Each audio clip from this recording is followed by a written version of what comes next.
আজকে ঘরে শান্তি নাই, বাইরে শান্তি নাই, স্কুলে কলেজে শান্তি নাই, সেক্রেটারিয়েটে শান্তি নাই, ক্যান্টনমেন্টে শান্তি নাই, পার্লামেন্টে শান্তি নাই, দেশে শান্তি নাই, বিদেশে শান্তি নাই, রাজনীতিতে শান্তি নাই, শিক্ষাঙ্গনে শান্তি নাই। শান্তি যেন কারো নাম ছিল। বেচারা শান্তি মরে গেছে কলেরা অথবা ডায়রিয়া হয়ে, কি বসন্ত হয়ে। বেচারা শান্তি মরেছে, ওর বাবাও মরেছে, ওর মাও মরেছে, ওর গোষ্ঠীতে বাতি দেওয়ার আজ আর কেউ নাই। সেজন্য আজ বিশ্বব্যাপী সমস্ত মানুষ যদি শান্তি শান্তি করে জিকির করে, শান্তি কি প্রতিষ্ঠিত হবে? হবে না। শান্তি প্রতিষ্ঠার লক্ষ্যে পৃথিবীর মানুষের চেষ্টার কোনো ত্রুটি ছিল না। সব রকমের প্রচেষ্টা করেছে পৃথিবীর বড় বড় দার্শনিক, বড় বড় চিন্তাবিদ, বুদ্ধিজীবী। তারা চেষ্টা করেছে পৃথিবীর মানুষকে শান্তি দেওয়ার জন্যে। এ শান্তির জন্য পুঁজিবাদীর খপ্পর থেকে, পুঁজিবাদের শোষণ থেকে, পুঁজিবাদের নিগ্রহ থেকে বাঁচার জন্য তৈরি হয়েছিল সমাজতন্ত্র। সেটি ছিল আরো মারাত্মক। এই সমাজতন্ত্র থেকে বাঁচার জন্য মানুষ পাগল হয়ে গেল। শেষ পর্যন্ত যুদ্ধ করে সমাজতন্ত্রের বিরুদ্ধে জিতে তারা মনে করলো অন্য কিছু একটা করলে শান্তি পাই নাকি। পুঁজিবাদ শান্তি দিতে পারল না, সমাজতন্ত্র শান্তি দিতে পারল না, জাতীয়তাবাদ শান্তি দিতে পারল না, ধর্মনিরপেক্ষ মতবাদও শান্তি দিতে পারে নাই। পেরেছে নাকি? পারে নাই। আমাদের বাড়ির কাছে আমাদের প্রতিবেশী দেশ ভারত, ওখানে সেকুলারিজম, ধর্মনিরপেক্ষ মতবাদ একটি প্রতিষ্ঠিত শাসনতান্ত্রিক সাংবিধানিক স্বীকৃত একটি মতবাদ। এ মতবাদ দিয়ে তারা দেশের জাতি, ধর্ম, বর্ণ নির্বিশেষে সকলকে শান্তি দেওয়ার লক্ষ্যে এই মতবাদটি তারা রেখেছিল তাদের সংবিধানে। আমার প্রশ্ন, 1947 সনে দেশ বিভাগের পর ব্রিটিশ থেকে একসঙ্গে দুটি দেশ স্বাধীন হলো, তদানীন্তন পাকিস্তান এবং ভারত ব্রিটিশ থেকে স্বাধীন হয়ে গেল। সেদিন থেকে নিয়ে এই পর্যন্ত ভারতে ধর্মনিরপেক্ষ মতবাদ দিয়ে কি শান্তি প্রতিষ্ঠিত হয়েছে? সেখানে কি সংখ্যা গরিষ্ঠ, সংখ্যালঘু সম্প্রদায় তারা কি তাদের ধর্ম কর্ম সঠিকভাবে পালন করতে সক্ষম? তাদের মসজিদ, তাদের গুরুদুয়ারা ইত্যাদিগুলি কি নিরাপদে আছে? নাই। বরং দেখা যাচ্ছে অশান্তির দাবানল জ্বলছে, সাম্প্রদায়িক দাঙ্গা চলছে, মানুষে মানুষে হত্যা, জিঘাংসা ইত্যাদি চলছে। সুতরাং দেখা গেল ধর্মনিরপেক্ষ মতবাদ, পৃথিবীর যত মতবাদ আছে ব্যর্থ মতবাদ, তার ভিতরে 1 নম্বরে পুঁজিবাদ, 2 নম্বরে সমাজবাদ, 3 নম্বরে জাতীয়তাবাদ, 4 নম্বরে ধর্মনিরপেক্ষতাবাদ। 4টি মতবাদ হচ্ছে পৃথিবীর জঘন্যতম, নিকৃষ্টতম মতবাদ, ব্যর্থ মতবাদ। পৃথিবীর মানুষের জন্য একদিনের জন্য কল্যাণ বয়ে আনতে পারে না। এই অশান্তিকে দূরীভূত করার জন্যে পৃথিবীতে আসলো লিগ অফ নেশনস। পৃথিবীকে কিছু দিতে পারল না, ব্যর্থ হলো। লিগ অফ নেশনসের ব্যর্থতার পর পৃথিবীতে আবার আবিষ্কার হলো, আবার তৈরি হলো, জন্ম নিল ইউনাইটেড নেশনস অর্গানাইজেশন, ইউএনও তৈরি হলো, আকওয়াম মুত্তাহিদা। ইউনাইটেড নেশনস অর্গানাইজেশন পৃথিবীর দুঃখী, গরিব, ছোট্ট ছোট্ট দেশগুলির জন্য বিরাট আজরাইলের রূপ ধারণ করেছে। পৃথিবীর মানুষকে কোনো কল্যাণ দিতে পারেনি। পৃথিবীর মানুষের কাছে অস্ত্র বিক্রি করা, মানুষে মানুষে হানাহানি বাড়িয়েছে। মানুষের কল্যাণের জন্যে, দুঃখী মানুষের জন্য, গরিব মানুষের জন্য, নির্যাতিত মানুষের জন্য, তাদের সপক্ষে কথা বলার জন্য জাতিসংঘ পৃথিবীর ভিতরে ব্যর্থ, চরমভাবে ব্যর্থ, কিছুই করতে পারেনি। লিগ অফ নেশনস হলো, ইউনাইটেড নেশনস হলো, সেন্টো হলো, সিয়াটো হলো, ন্যাটো হলো, আসিয়ান হলো, শান্তি প্রতিষ্ঠার লক্ষ্যে আন্তর্জাতিক এবং দেশীয় বিভিন্ন রকমের সংগঠন হলো। শেষ পর্যন্ত উপমহাদেশে সার্ক তৈরি হলো। সেই সার্ক তৈরি হলো মানুষের শান্তির জন্য, এই এলাকার এই ভূখণ্ডে যাতে মানুষ শান্তিতে থাকতে পারে। 7টি দেশের রাষ্ট্র সরকাররা মিলিতভাবে প্রচেষ্টা চালালো যাতে করে পারস্পরিক প্রতিবেশী সুলভ আচরণ করে পরস্পরের প্রতি ভালো ব্যবহার সদ্ব্যবহার করে চলতে পারে। কিন্তু শেষ পর্যন্ত দেখা গেল সার্ক হয়ে গেল পুরা এলাকার মানুষের জন্য সার্ক। এটি হাঙ্গরে পরিণত হয়েছে। বড় বড় দেশগুলি, বিরাট শক্তিগুলি, তারা মানুষের সঙ্গে, প্রতিবেশী দেশের সঙ্গে সদাচরণ করতে পারেনি। পার্লামেন্টে যখন বিদ্যুৎ এবং ট্রানজিট সম্পর্কে কথা হচ্ছিল, আমি সেখানে পরিষ্কার করে বলেছি পার্লামেন্টের ভেতরে যে ভারত আমাদের পরীক্ষিত বন্ধু নয়। তারা আমাদের কাছে পরীক্ষা দিয়ে পাশ করতে পারে নাই। ভারত চিরকাল আমাদের সঙ্গে বিগ ব্রাদার সুলভ আচরণ করেছে, আমাদের সাথে বন্ধু হিসেবে ব্যবহার করতে পারে নাই। সুতরাং তার কাছ থেকে বিদ্যুৎ আমদানি করা এটি একটা বোকামি ছাড়া আর কিছুই হতে পারে না। আমি পার্লামেন্টে বলেছি, বিদ্যুৎ হচ্ছে আত্মার মতো, প্রাণ শক্তির মতো, সভ্যতার প্রাণ শক্তি। বাংলাদেশ যদি হয় দেহ, তো বিদ্যুৎ হচ্ছে তার প্রাণ। প্রাণ তো দেহের ভিতরে থাকলেই প্রাণ বাঁচবে, দেহ বাঁচবে। আর দেহ থেকে প্রাণ যদি বন্ধুর হাতে তুলে দেওয়া যায়, এমন বন্ধু যে সত্যিকারের বন্ধু হিসাবে পরীক্ষিত নয়, তাহলে আমার জান দেব আর একজনের কাছে, আমি থাকবো এইখানে, তাহলে কি আমার দেহ বাঁচবে? বাঁচবে না। ওরা বিদ্যুৎ তার কাছ থেকে আমদানি করতে হলে সে আমাদের কল কারখানা, বিদ্যুৎ হাতে পায়ে ইন্ডাস্ট্রি, কল কারখানা চিপে ধরে এর জান কবজ করে ছেড়ে দেবে। সুতরাং ওরা আমাদের বন্ধু, একসময় বন্ধুত্বের পরিচয় দিয়েছিল, আমাদের শরণার্থীদেরকে জায়গা করে দিয়েছিল। আমাদের দেশের 1971 সনে সেই যুদ্ধকালীন সময় ওরা আমাদের দেশের লক্ষ লক্ষ মানুষকে আশ্রয় দিয়েছিল, শরণার্থী শিবিরের আড়তদারির ব্যবসা করে নিয়েছিল। সেই ব্যবসার পয়সা যখন দেশ স্বাধীন হয়ে গেল, 1 মাসের ভিতরে তারা 30,000 কোটি টাকা বাংলাদেশ থেকে চুরি করেছে, লুট করেছে।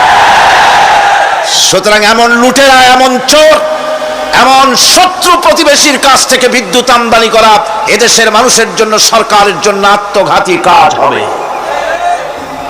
বলতেছিলাম, শান্তি প্রতিষ্ঠার জন্য মানুষেরা বহুত চেষ্টা করেছে, সার্ক তৈরি হলো, সার্ক শান্তি দিতে পারে নাই। পেরেছে?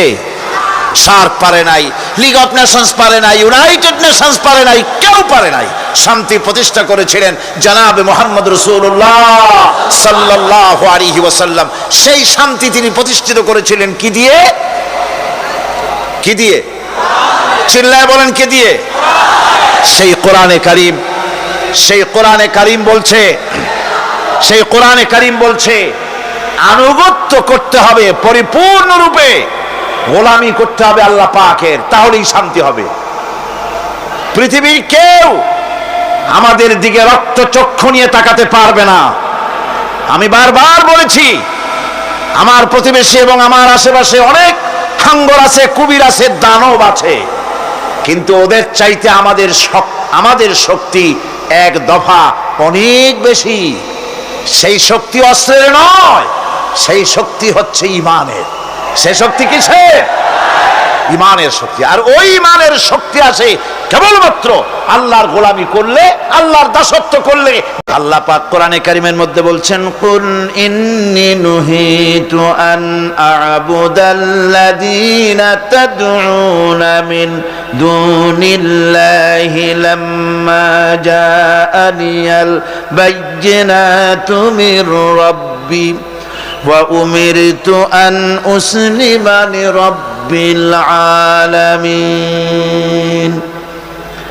আল্লাহ পাক বলেন, বলো আমার রবের পক্ষ থেকে স্পষ্ট নির্দেশ লাভ করার পর, হুকুম লাভ করার পর, আল্লাহকে ত্যাগ করে তোমরা যাদের পূজা করছো তাদের পূজা আমি করি না। আল্লাহ নবীকে বলছেন এরকম আপনি বলেন, বরং আমাকে হুকুম করা হয়েছে আল্লাহ রাব্বুল আলামিনের সামনে মাথা নত করে দেওয়ার, তাই আমি আল্লাহ পাকের দরবারে আমার বিনয়ের, আমার আনুগত্যের মস্তক তার সামনে নত করে দিয়েছি। দুনিয়ায় মানুষেরা আল্লাহ রাব্বুল আলামিনকে বাদ দিয়ে যাদের কাছে সাহায্য চায়, যাদের কাছে গিয়ে সাহায্য প্রার্থনা করে, ছেলে হয় নাই ছেলে চায়, মেয়ে হয় নাই মেয়ে চায়, ব্যবসায় উন্নতি হয় না বলে ব্যবসার জন্য তাদের কাছে চায়।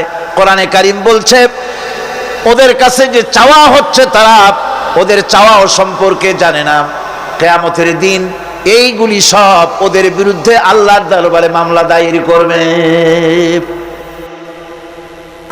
চলে যায় সিলেটে শাহজালাল রহমতুল্লাহ আলাইহির মাজারে, সেখানে গিয়ে গজাল মাছের কাছে গিয়ে সন্তান চায়। চট্টগ্রামে বাজেবস্তান যেখানে কচ্ছপ আছে, এই কচ্ছপের কাছে গিয়ে এখানে সন্তান কামনা করে। কি আজীব তামাশা! এর নাম মুসলমান, এর নাম মুসলমান।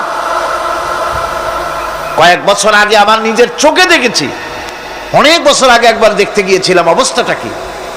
সেখানে দেখলাম গাছের সাথে দড়ি দিয়া, সুতা দিয়া পাথর ইট বাঁধে রাখছে। এগুলো কি শুনলাম, এগুলি যাদের বাচ্চা হয় না তারা এগুলি গাছের সাথে বেঁধে রেখে আসছে। ওই ইটে যেরকম ভার, ওই রকম সন্তানের ভার পেটের মধ্যে হইয়া আস্তে আস্তে সন্তান হবে। কি ফিলসফি! আজীব তামাশা। এরপর আমার নিজের চোখে দেখেছি বিরাট বিরাট কচ্ছপ, এই কচ্ছপগুলির পায়ে হাত দিয়ে চুমা খাইতেছে মুসলমান। নাউযুবিল্লাহি মিন যালিক।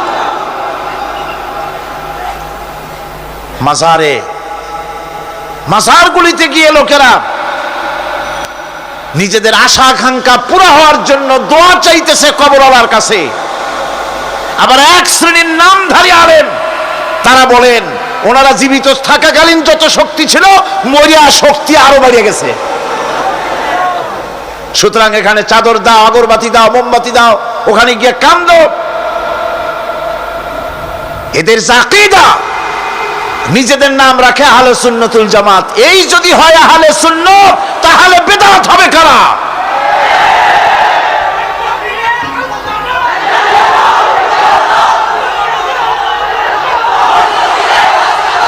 কবর, মাজার, ওলিউল্লাহদের মাজার, থামুন। ওলিউল্লাহদের মাজার তো ভালো কথা, মর্যাদার সাথে সুন্দর করে তা রাখতে হবে, যত্ন সহকারে রাখতে হবে, তার পবিত্রতা রক্ষা করতে হবে। কিন্তু মাজারে গিয়ে আপনি কিছু চাইতে পারবেন না। কোরআনের, আল্লাহ পাকের হুকুমের সম্পূর্ণ বিপরীত। কি আজে বাজে মশলা দিয়া তারপরে মানুষদের কি বিভ্রান্ত করতেছে, মানুষকে আল্লাহর মাকামে নিয়ে গিয়েছে। নাউযুবিল্লাহি মিন যালিক। সুতরাং এর থেকে গোটা জাতিকে বাঁচাবার জন্য জিহাদ ঘোষণা করতে হবে। শিরক এবং বেদাতের শেষ শিকড়টি টেনে মূলোৎপাটিত করে দিতে হবে। মাজারকে পূজার জায়গা বানানো যাবে না। সুতরাং কোরআনে কারীম বলছে যে একমাত্র গোলামি, আনুগত্য সবটা হবে আল্লাহ রাব্বুল আলামিনের। অন্য কারো সামনে মাথা নত করা যাবে না। যা বলার, যা চাওয়ার সবকিছুই তাকেই বলতে হবে। বন্ধুগণ, আল্লাহ রাব্বুল আলামিন বলছেন وَيَعْبُدُونَ مِن دُونِ اللَّهِ مَا لَا يَضُرُّهُمْ وَلَا يَنفَعُهُمْ وَيَقُولُونَ هَؤُلَاءِ شُفَعَاؤُنَا عِندَ اللَّهِ। এই সব লোকেরা আল্লাহকে পরিত্যাগ করে তারা এমন সব জিনিসের পেছনে দৌড়ায় যারা তাদের কোনো উপকারও করতে পারবে না, ক্ষতিও করতে পারবে না। আমরা তো এই কথাই বলি কালেমার ভিতরে, খাইরিহি ওয়া শাররিহি মিনাল্লাহি তাআলা। ভালো হোক মন্দ হোক সব কার কাছ থেকে হয়? বলেন সবাই, কার কাছ থেকে হয়? ভালো মন্দ সবই হয় আল্লাহ পাকের পক্ষ থেকে। আমার ভালো আমার মন্দ সবই তিনি করেন। কোরআনে কারীম অন্যত্র বলছি والذين تدعون من دونه لا يستطيعون نصركم ولا أنفسهم ينصرون আল্লাহ ছাড়া তোমরা যাদেরকে ডাকছো তারা তোমাদের উপকার করা তো দূরের কথা, তারা নিজেদের উপকার করতে পারবে না। অর্থাৎ এ কথাগুলি মূর্তির ব্যাপারে যেভাবে সত্য, এই কথাগুলি তেমন সকলের বেলায় প্রযোজ্য। মানুষের উপকার করা, মন্দ করা, ভালো করা, সবটা করার মালিক আল্লাহ রাব্বুল আলামিন। আল্লাহ কাউকে এজেন্সি দেন নাই যে সন্তান দেবে এরা, শিক্ষার বরকত দেবে ওরা, জমিনের ফসল দেবে তারা। এইরকম হিন্দু ধর্মে যেভাবে ৩৩ কোটি খোদা আছে, এক এক খোদার এক এক দায়িত্ব। দেশে প্রেসিডেন্ট থাকে, প্রধানমন্ত্রী থাকে, দেশ চালাবার জন্য মন্ত্রণালয় ভাগ করে দেয়। যেহেতু মানুষের দুর্বলতা আছে, দুর্বলতা আছে কার? মানুষের, একা সব পারে না বলেই মন্ত্রণালয় থাকে। আল্লাহ কি এতই দুর্বল যে অনেকগুলি মন্ত্রণালয় খুলে বসছে? অমুক পীর সাহেব ছেলে দেবে, অমুক খাজা বাবা মাইয়ে দেবে, অমুক মূর্তিগুলোয় তাই দেবে, অমুকে অমুক দিবে। নাউযুবিল্লাহি মিন যালিক। অবাক হবেন মানুষের আকীদা কত খারাপ। বহুত পীর এমন আছে মুরিদেরা তাদের মেয়েদেরকে তাদের কাছে খেদমতের জন্য পাঠিয়ে দেয়। যুবতী মেয়েরা পা চেপে পীরের খেদমত করে, বউ দিয়া খেদমত করে। মেয়েগুলি বয়সপ্রাপ্ত মেয়েদের গায়ে হাত দিয়া পীরের দোয়া করে, ফু দেয়। এগুলি পীর নয়, এগুলি শয়তান।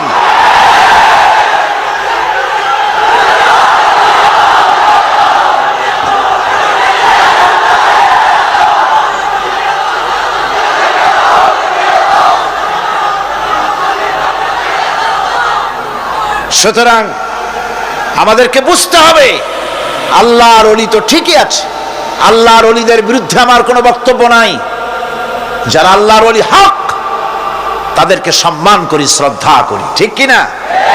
যাদের কাছে ইলম আছে, সাজাইয়া গুছাইয়া একটা বিশাল কিছু বানাইয়া পেটের মধ্যে বোমা মারলেও কিছু পাওয়া যায় না, বিরাট একটা কেবলা, নামের আগে এত কিছু বসায়, হায় হায়, নামই খুঁজে পাওয়া যায় না।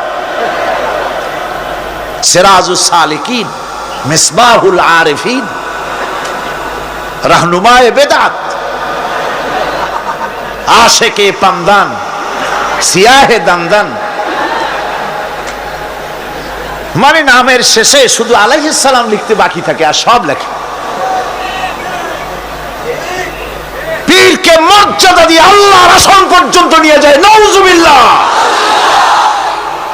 আপনারা বিশ্বাস করুন, মনের মধ্যে ঈমান রাখবেন, কোন পীরের বাপের ক্ষমতা নাই বদদুয়া দিয়ে আপনাকে ধ্বংস করে দিতে পারে।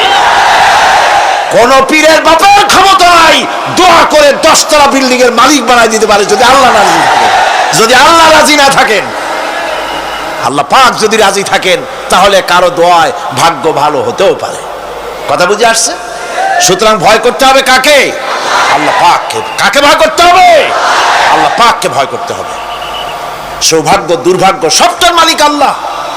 হক্কানি ওলি যারা, সত্যিকারের পীর যারা, তারা এইভাবে করে শান শওকাত ইত্যাদি হাই ফাই করে অস্থির করে ভালাইয়া রাজা বাদশাদের মতো চলাফেরা তারা করেন না। কথা ঠিক কিনা? তাদের ইলম কালাম থাকে, মানুষকে হকের দাওয়াত দেন, হক কথা বলেন। হক কথা বলে যদি জেলে যেতে হয় তাও যেতে রাজি আছে তারা। এরকম হয়েছে না? নমুনা আছে না? সুতরাং মনে রাখতে হবে, ভালো মন্দ করার সবটা মালিক হচ্ছে আল্লাহ। এটা যদি বিশ্বাস না করি তাহলে ইয়াকা নাবুদু বলার কোনো মানে নাই। ইয়াকা নাবুদু, কেবলমাত্র তোমারই গোলামি করি, আর কারো গোলামি করি। সোজা কথা, সাফ কথা। আমরা সবাই গোলাম। আমরা সবাই কি? আমরা যে গোলাম তাকে বলতে লজ্জা করে? কার গোলাম?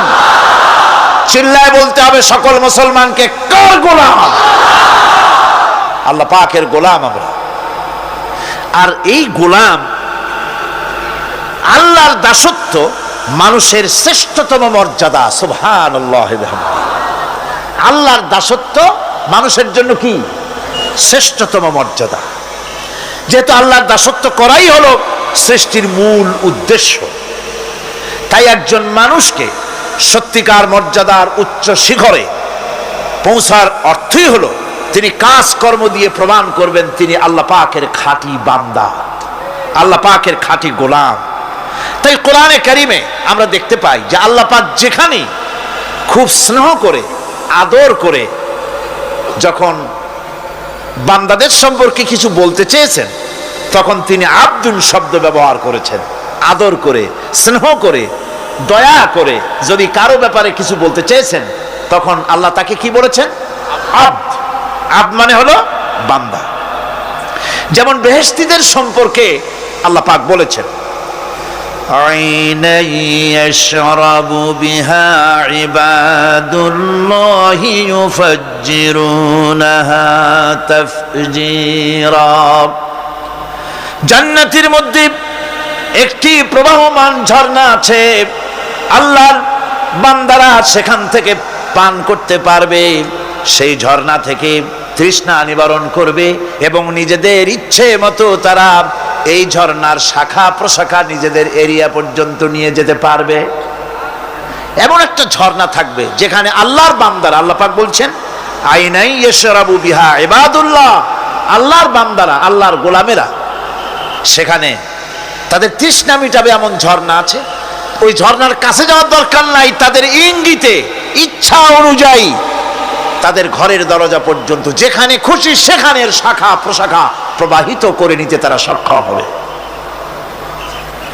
মুমিন বান্দার গুনাহবলী বলতে গিয়ে, মুমিন বান্দার গুনাহবলী বর্ণনা করতে গিয়ে আল্লাহ রাব্বুল আলামিন বলেছেন ওয়া ইবাদুর রাহমানিল্লাযীনা ইয়ামশুনা আলাল আরদি হাওনা।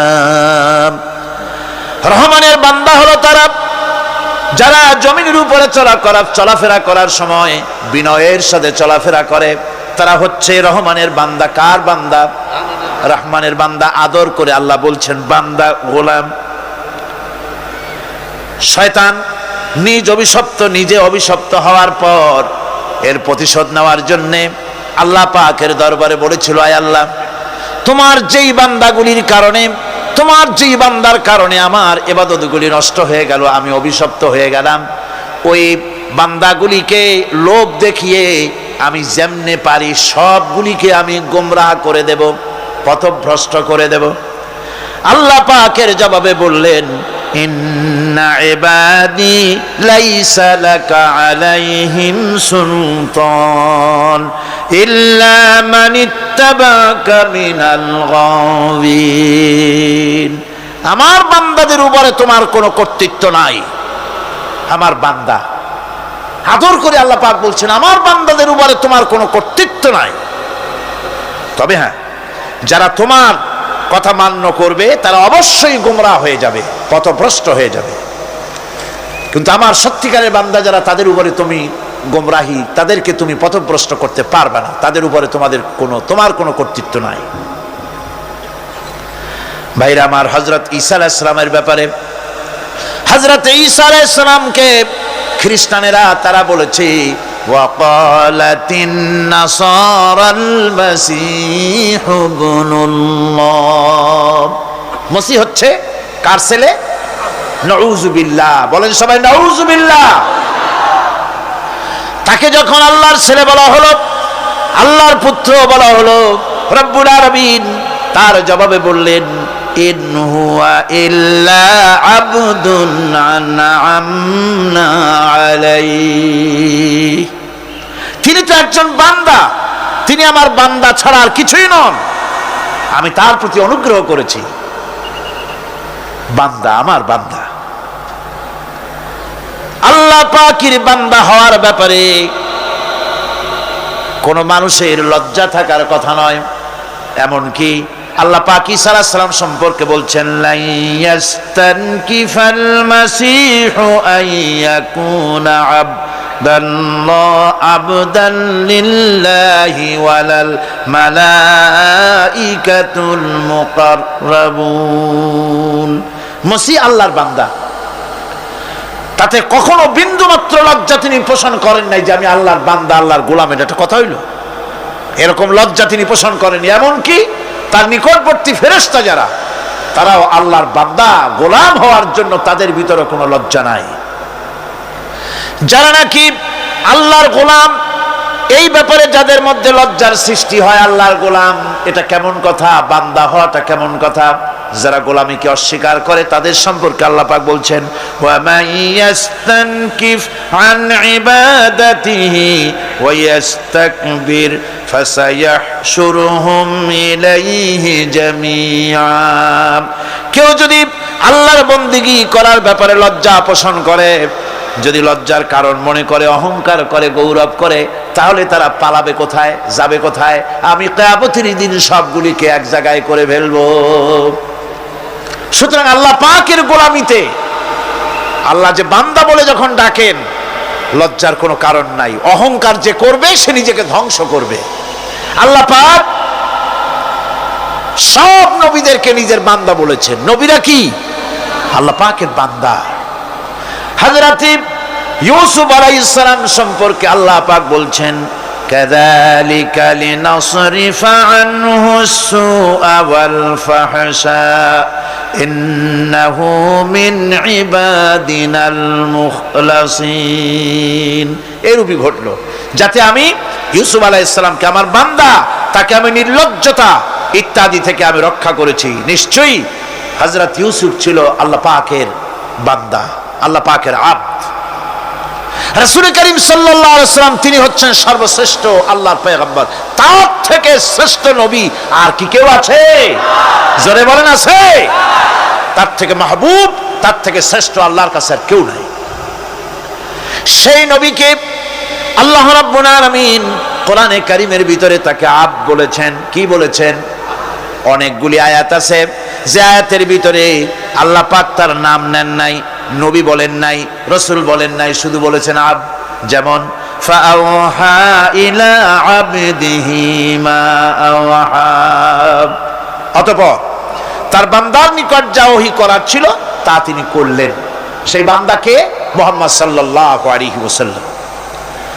অন্য আয়াতে আল্লাহ পাক বলছেন, وأنه لما قام عبد الله يدعوه كادوا يكونون عليه لبدا। আর এই আল্লাহর বান্দা যখন নামাজ পড়তে দাঁড়িয়ে গেল, আল্লাহকে ডাকার জন্য যখন দাঁড়ালো, তখন লোকেরা তার উপরে ঝাঁপিয়ে পড়লো। ঝাঁপিয়ে পড়ার জন্য প্রস্তুতি গ্রহণ করলো। এখানে আব বলা হয়েছে কাকে? মুহাম্মদ সাল্লাল্লাহু আলাইহি সাল্লামকে। এভাবে করে অন্য এক আয়াতে আল্লাহ পাক তার হাবিবকে আব বলছেন, বান্দা বলতেছেন, ইন কুনতুম ফি রাইবিম মিম্মা নাযালনা আলা আবদিনা। আমার বান্দার উপরে যে কিতাব নাজিল করেছি তাতে যদি তোমাদের কোনো সন্দেহ হয়, এই যে আমার বান্দার উপরে, ওই বান্দাকে বলেন সবাই? মুহাম্মদ রাসূলুল্লাহ সাল্লাল্লাহু আলাইহি ওয়াসাল্লাম। অন্য আয়াতে বলা হচ্ছে, তাবারাকাল্লাযী নাযালাল ফুরকানা আলা আবদিহি লিয়াকুনা লিল আলামিনা নাযীরা। অতীব বরকতপূর্ণ সেই মহান সত্তা যিনি তার বান্দার উপরে ফুরকান নাজিল করেছেন। কে সেই বান্দা? মুহাম্মদ সাল্লাল্লাহু আলাইহি ওয়াসাল্লাম। মেরাজের ঘটনা বলতে গিয়ে আল্লাহ রাব্বুল আলামিন বলতেছেন, সুবহানাল্লাযী আসরা বিআবদিহি লাইলাম মিনাল মাসজিদিল হারামি ইলাল মাসজিদিল আকসা। পবিত্র সেই মহান সত্তা যিনি তার বান্দাকে ইসরা করিয়েছেন। কে সেই বান্দা? মুহাম্মদ রাসূলুল্লাহ সাল্লাল্লাহু আলাইহি ওয়াসাল্লাম। সুতরাং আবদিয়াত, ইবাদত, গোলামি, এটা হচ্ছে মানুষের জীবনের সবচেয়ে বড় মর্যাদাকর খেতাব আল্লাহর পক্ষ থেকে আল্লাহর বান্দা হওয়া। গোলামি পরিপূর্ণরূপে হবে কেবলমাত্র আল্লাহ পাকের। এই গোলামির জন্যই আল্লাহ পাক আমাদেরকে সৃষ্টি করেছেন, অন্য কোনো কাজে আমাদেরকে সৃষ্টি করেন নাই। সেই জন্য আমাদেরকে গোলামি করতে হবে, আনুগত্য করতে হবে কেবলমাত্র কার বলুন তো? এই গোলামি যদি সঠিকভাবে করি যদি বান্দারা যারা আল্লাহ পাকের বান্দা বলে গোলাম বলে নিজেদেরকে দাবি করে, যদি সঠিকভাবে ইবাদতটা করা যায় তাহলে আল্লাহ তাদের জন্য কি ওয়াদা করেছেন শুনুন। দুনিয়ায় তাদেরকে আল্লাহ পুরস্কার দেবেন, আখেরাতেও দেবেন। এটা বন্ধ করেন। দুনিয়া এবং আখেরাতে আল্লাহ পুরস্কার দেবেন। সে পুরস্কারটা কি? দুনিয়ার পুরস্কারটা আগে শোনেন। আল্লাহ পাক বলেন যারা আমার ইবাদত করবে তাদের ব্যাপারে আমার ওয়াদা শোনো।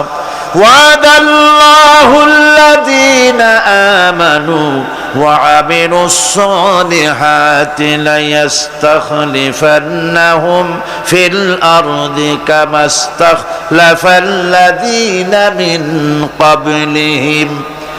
তোমাদের মধ্যে যারা ঈমান এনেছে এবং সৎ কাজ করেছে, আল্লাহ রাব্বুল আলামিন তাদের ব্যাপারে আল্লাহর ওয়াদা হচ্ছে, আল্লাহর প্রতিজ্ঞা হচ্ছে, আল্লাহ ওয়াদা করতেছেন তাদেরকে জমিনের উপরে প্রতিষ্ঠিত করবেন।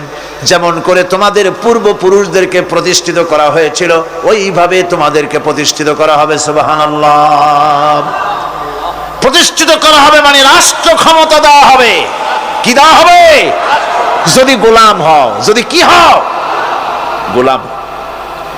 আল্লাহ পাক বলছেন শুধু তাই নয়, আমি আমার দিনকে যারা প্রতিষ্ঠা করবে, আমার গোলামেরা যদি, আমার বান্দারা সঠিকভাবে যদি আমার গোলামি করে, ঈমান আনে, আমলে সালেহ করে, নেক কাজ করে, আমি তাদেরকে রাষ্ট্র প্রতিষ্ঠার সুযোগ করে দেব।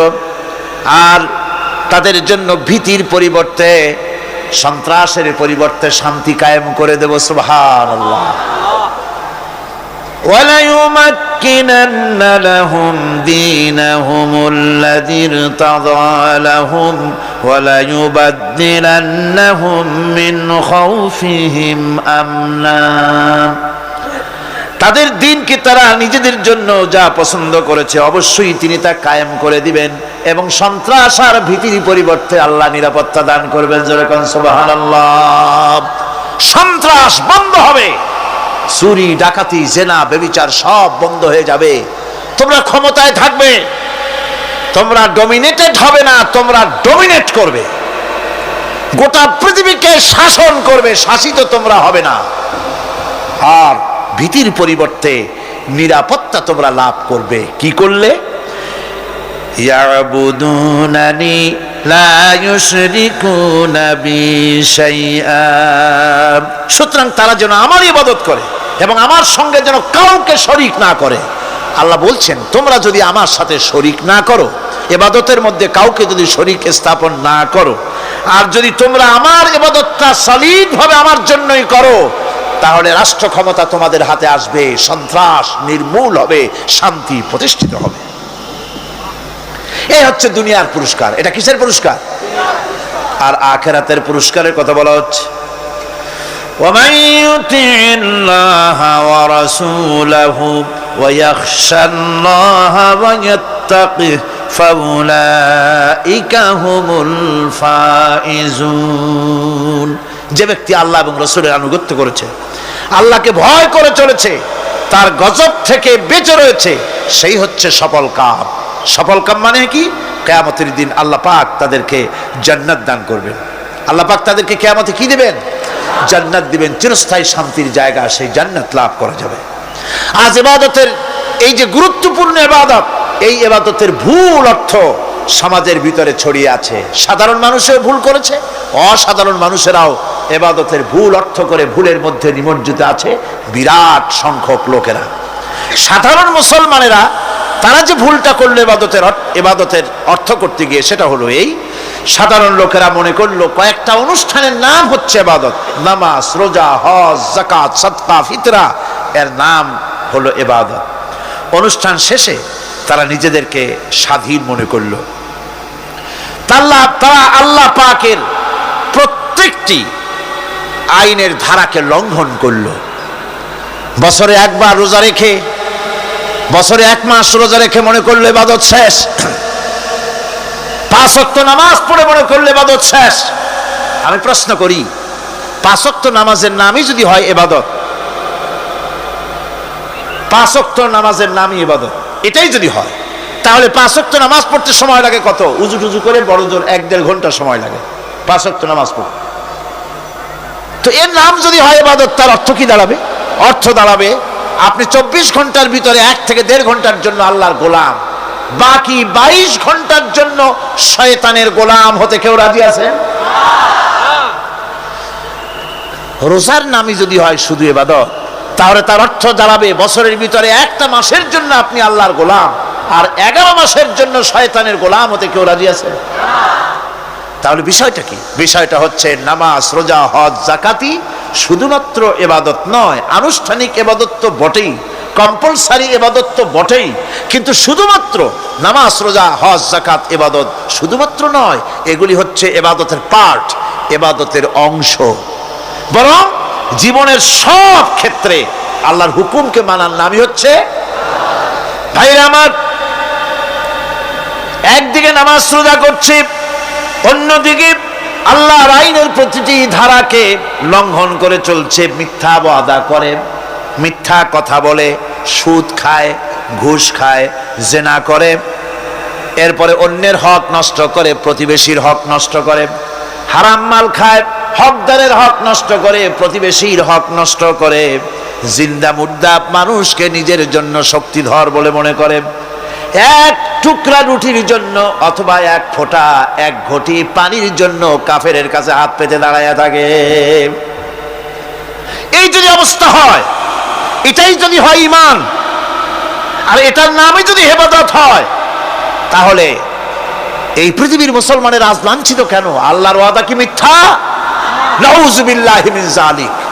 আমাদের ইবাদত যদি ঠিক হয়, যদি সত্যিকারের ইবাদত যদি আমরা করে থাকি, তাহলে ক্ষমতায় ইমানদারেরা নাই কেন? বিশ্বজুড়ে মুসলমানেরা লাঞ্ছিত কেন? তাহলে বুঝতে হবে ইবাদতের মধ্যে বিরাট গরমিল করে ফেলেছি, ঠিক কিনা? লক্ষ্য করুন, যেই লোকটা হজ করতেছে, উমরা করতেছে, নামাজ পড়তেছে, মসজিদ মাদ্রাসায় চাঁদা দিতেছে, ওই লোকটি আবার ব্যাংকের থেকে সুদের টাকা নিয়ে ব্যবসা চালাইতেছে। ব্যবসা ঠিক রাখার জন্য, ইনকাম ট্যাক্স ফাঁকি দেওয়ার জন্য ব্যবসায়ীরা 2 ধরনের 3 ধরনের খাতা মেনটেন করছে। কথা ঠিক কিনা? মিথ্যা কথা বলছে, ঘুষ দিতেছে, বেশি করে বিদ্যুতের বিল যাতে না আসে সেজন্য যারা বিদ্যুৎ লাইনে আছে তাদেরকে পয়সা দিয়ে ম্যানেজ করতেছে, ঠিক কিনা? আমি পার্লামেন্টে বলেছি বিদ্যুৎ বাইরের থেকে আনতে হবে না, ঘুরে ঘুরে আবার বিদ্যুতের কথা আসলো। বিদ্যুৎ আনা লাগবে না, কারণ আমার দেশের চাহিদা হচ্ছে 2500 মেগাওয়াট, সেখানে 1800 মেগাওয়াট আমাদের আছে। আরেকদিকে 4টা বিদ্যুৎ প্রকল্প বন্ধ হয়ে আছে। ওই 4টি বন্ধ হওয়া প্রকল্প যদি চালু করা যায়, তাহলে 2900 মেগাওয়াট বিদ্যুৎ উৎপাদিত হতে পারে বলে বিশেষজ্ঞরা বলেছেন। তাহলে আমাদের উদ্বৃত্ত 400 মেগাওয়াট থেকে যাবে। এইটাকে বাইরের থেকে আনার কোনো দরকার নাই। বিদ্যুতের অপচয় বন্ধ করুন, বিদ্যুতের চুরি বন্ধ করেন। মিল কল কারখানা যাদের আছে, লক্ষ লক্ষ টাকা বিদ্যুৎ বিল হয়, কিন্তু লাইনম্যানদের সঙ্গে ম্যানেজ করে গভর্নমেন্টকে ফাঁকি দেওয়া হচ্ছে, ঠিক কিনা গো? তোমার নামাজের দাম কি? তোমার হজের 4 পয়সা দাম নাই। তুমি রাষ্ট্রকে ফাঁকি দিয়েছো, তুমি জনগণকে ফাঁকি দিয়েছো, তুমি দেশের শত্রু। টেলিফোনের বিল 1000 টাকা, লাখ টাকার বেশি বিল হয়, লাইনম্যানের সঙ্গে ম্যানেজ করে 500, 700, 2000 টাকা দিয়ে সারিয়ে দেয়, ঠিক কিনা? এরা জাতির শত্রু, দেশের শত্রু। এদেরকে ফায়ারিং স্কোয়াডে নিয়ে ব্রাশ ফায়ার করে উড়ায় দেওয়া উচিত। এরা দেশের দুশ্মন। আজ সিস্টেম লসের নাম দিয়া বিদ্যুৎ চুরির আরেক ব্যবস্থা করা হয়েছে। সিস্টেম লস করে ওনারা নিজেরা, আর এর ভোগান্তি জনগণকে করতে হয়। কসাইয়ের মতো ছুরি দিয়া জবাও করে জনগণের কাছ থেকে সিস্টেম লসের চার্জ আদায় করা হয়। আমি পার্লামেন্টে বলেছি, মাননীয় স্পিকার, সিস্টেম লস এই নামটা উঠায় দেন, এই প্রথা বন্ধ করে দিন। বিদ্যুৎ ধার করা লাগবে না, আল্লাহ আমাদের দেশে যথেষ্ট দিছে, কোনো জিনিসের অভাব নাই। এখানে গ্যাস আছে, তেল আছে, বিদ্যুৎ আছে, পাট আছে, চা আছে, নাই কি? অন্তত 8.5 কোটি টাকার কাগজ গুদামের মধ্যে বন্দী হয়ে আছে। ভারতকে খুশি করার জন্য সে দেশ থেকে কাগজ এনে খবরের কাগজ ছাপানো হচ্ছে, আর 8.5 কোটি টাকার কাগজ নষ্ট হয়ে যাচ্ছে, আমার দেশের কাগজ। সুতরাং বলতেছিলাম একথাই বলতেছিলাম যে ইমান আল্লাহর গোলাম হতে হলে ভুল করে বসেছি ইবাদতের অর্থ করতে, শুধু নামাজ রোজা হজ যাকাত, মাজারে কিছু চান্দা দেওয়া, আগরবাতি মোমবাতি চাদর একটা দিয়া, পীর সাহেবরে 10,000 টাকা চান্দা দিয়া, মোছে তেল মাইখা দাঁত বাইর করে হাসে। বেহেশতে তো গেছি, আর দেরি কত? বেহেশতে তুমি যাবা, এত সহজ? দেশকে ফাঁকি দিছো, দেশকে ফাঁকি দিয়েছো, জনগণকে ফাঁকি দিয়েছো, নিজের মেয়েকে ফাঁকি দিয়েছে, বিবাহের সময় টাকা পয়সা দিয়া বিবাহ টিবাহ করায় দিল, ব্যবসা ধানি সম্পত্তি বাড়ির সম্পত্তি সব ছেলেদেরকে দিয়ে দিল, মেয়েটারে ফাঁকি দিয়ে দিল। দেয় না এরকম? ফুপুকে ফাঁকি দিল, বোনকে ফাঁকি দিল, এরপরে মোনাজাত করে সবে বরাতে, আল্লাহ আমারে বেহেশত দিও। ফেরেশতারা কয় মর তুই আগে, বেহেশত তোরে কেমনে দেয় ভালো করে দেখায় দেব। বেটা তুই যাবি বেহেশতে? এত সোজা? ওটা মামু বাড়ির বারান্দা নাকি? এত সহজ নয়। সুতরাং সাধারণ মানুষ মারাত্মক ভুল করেছে এখানে। নামাজ রোজা হজ যাকাত ইবাদত, আর কিছু কি ইবাদত মনে করে নাই? আপনার চাকরি আপনার ইবাদত, চাকরিতে ফাঁকি দেওয়া যাবে না। আপনি সুস্থ মানুষ, মেডিকেল লিভ নিয়ে ওয়াজ মাহফিল অথবা কোনো ইজতেমায় যাওয়া যাবে না, কোনো চেল্লা দিতে যাওয়া যাবে না। মেডিকেল লিভ নিয়ে আপনি সুস্থ মানুষ, কেন আপনি মেডিকেল লিভ নিচ্ছেন? আপনি ফাঁকি দিতে পারবেন না। সরকারি চাকরি করেন, মিল কল কারখানায় চাকরি করেন, ফরজ নামাজ পড়েছেন ভালো কথা, সুন্নাত পড়েছেন ভালো কথা, নফল পড়বেন না। জোহরের নফল পড়া বাদ দিন। যদি আপনি চাকরিজীবী হন, চাকরি করেন, ওটাই ইবাদত। এর নাম ইসলাম, এর নাম ইসলাম। গভর্নমেন্ট যে বেতন দেয় সেই বেতনের উপরে সন্তুষ্ট থাকুন, ঘুষ খাইয়েন না। যদি বেশি বেতন লাগে গভর্নমেন্টের কাছে দাবি জানান যে আমাদের বেতন বাড়ায় দাও। ঘুষ খাবেন কেন? হারাম। জোরে কোন এটা কি? এই ঘুষের টাকা মাজারে দিয়া, পীরেরে দিয়া আল্লাহরে খুশি করবেন, এত সহজ না, এত সহজ না। সেই জন্য আমি সব ভাইদের খেদমতে আরজ করব, ইবাদত হচ্ছে জীবনের সব ক্ষেত্রে গোলামি, সকল ক্ষেত্রে গোলামি। চাকরিতে, অফিসে, আদালতে, কলকারখানায়, ক্ষেত খামারে, পার্লামেন্টে, সেক্রেটারিয়েটে, সেনানিবাসে, স্কুলে, কলেজে, বিশ্ববিদ্যালয়, সর্বত্র গোলামি কার? আল্লাহ পাকের। রিজকে হালাল করতে হবে, উপার্জনকে হালাল করতে হবে, সত্যিকারের আল্লাহর গোলাম হতে হবে। এক্ষেত্রে ইবাদতের অসাধারণ ব্যক্তি যারা, তারাও এক শ্রেণীর অসাধারণ ব্যক্তিরাও ভুল করে বসছেন। তারা যে ভুলটা করলেন ওটা হচ্ছে তারা তাসবিহ, জায়নামাজ, খানকাহ, হুজরাখানা এর ভেতরে বসে জিকির আজগার করাটাকেই জীবনের জন্য আল্লাহর ইবাদত মনে করে নিলেন। আল্লাহর বান্দারা যখন অনাচার ব্যভিচারে লিপ্ত, আল্লাহর আইনের পরিবর্তে যখন মানুষের তৈরি করা আইন চলছে, চেচনিয়া বসনিয়া যখন মানুষদেরকে জবাও করা হচ্ছে, বসনিয়ার মুসলমান সন্তানদেরকে যখন জবাও করা হয়, কাশ্মীরের স্বাধীনতাকামী মুসলমানদের অধিকার হরণের জন্য তাদের উপরে যখন বন্য হায়নার মতো, পশুর মতো যখন ভারতীয় শত্রু সৈন্যরা যখন হামলা চালায়, সোমালিয়ার মানুষগুলি যখন না খেয়ে তাদের হাড়, পাঁজরার হাড়গুলি যখন বেরিয়ে যায়, তখনও যদি আপনি খানকার ভেতরে থেকে তসবিহ পড়েন আর তাহাজ্জুদের নামাজ পড়ে কপালে দাগ লাগান, এই অন্যায়ের বিরুদ্ধে যদি সোচ্চার না হন, আপনার এই তসবির কোনো দাম নাই। আপনাকে সোচ্চার হতে হবে, আপনাকে অন্যায়ের বিরুদ্ধে খাড়া হতে হবে। একদিকে তাহাজ্জুদের নামাজ তো পড়বেনই, জিকির তো করবেনই, কোনো সন্দেহ নাই। আর একদিকে সিংহের মতো অন্যায়ের বিরুদ্ধে গর্জে উঠতে হবে। তাতে যদি প্রয়োজন হয় মুজাদ্দিদ আল ফেসানির মতো কারারুদ্ধ হন না কেন, সেটাই কিসমত, সেটাই তকদীর। হক কথা বলতে হবে। এই জন্য আমার বারবার মনে পড়ে আজকের এক শ্রেণীর লোক আমাদের দেশে এক শ্রেণীর লোক বাইরের থেকেও আসে, বিদেশ থেকেও আসে, নামের আগে আওলাদে রসুল লাগান। ফেদায়ে রসুল, মুজাহিদে মিল্লাত, আওলাদে রসুল। আজীব, তুমি আওলাদে রসুল? আওলাদে রসুল যদি হবে তাহলে তুমি যে দেশের মানুষ, সেই দেশে মুসলমানদের যখন জবাহ করা হয় পার্লামেন্টে কথা বলে বেরিয়ে আসো না কেন? তোমার জেল হয় না কেন? কংগ্রেসের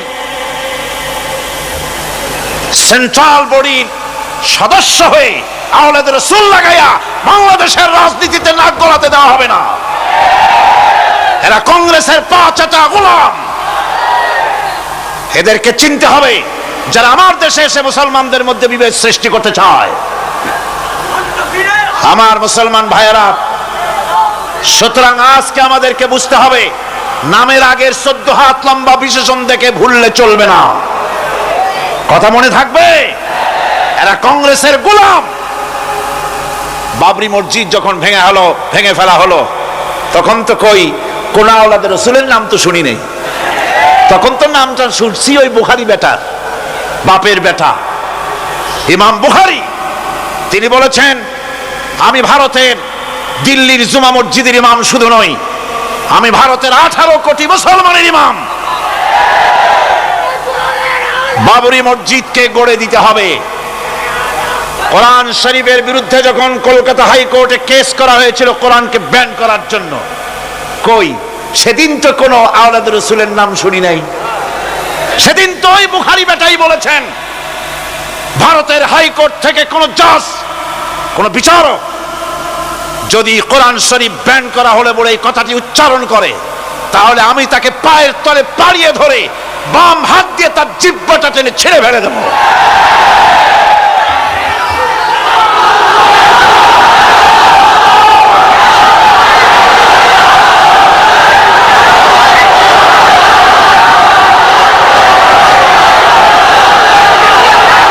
বন্ধুগণ, সুতরাং আমাদেরকে বুঝতে হবে, বসুন, বেয়াদবি করবেন না, বসেন। আমাদেরকে বুঝতে হবে, খানকায় শুধু জিকির আজগার করলেই চলবে না। হযরতে শাহজালাল রহমতুল্লাহ আলাইহি এক হাতে ছিল তরবারি, আর এক হাতে ছিল কোরআন। লড়াই করেছেন।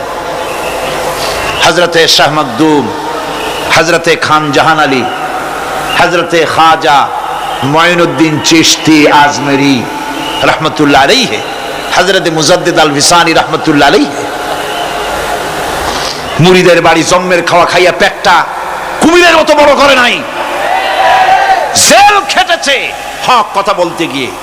বাপের বেটা হও, নিজের দেশে কথা কও।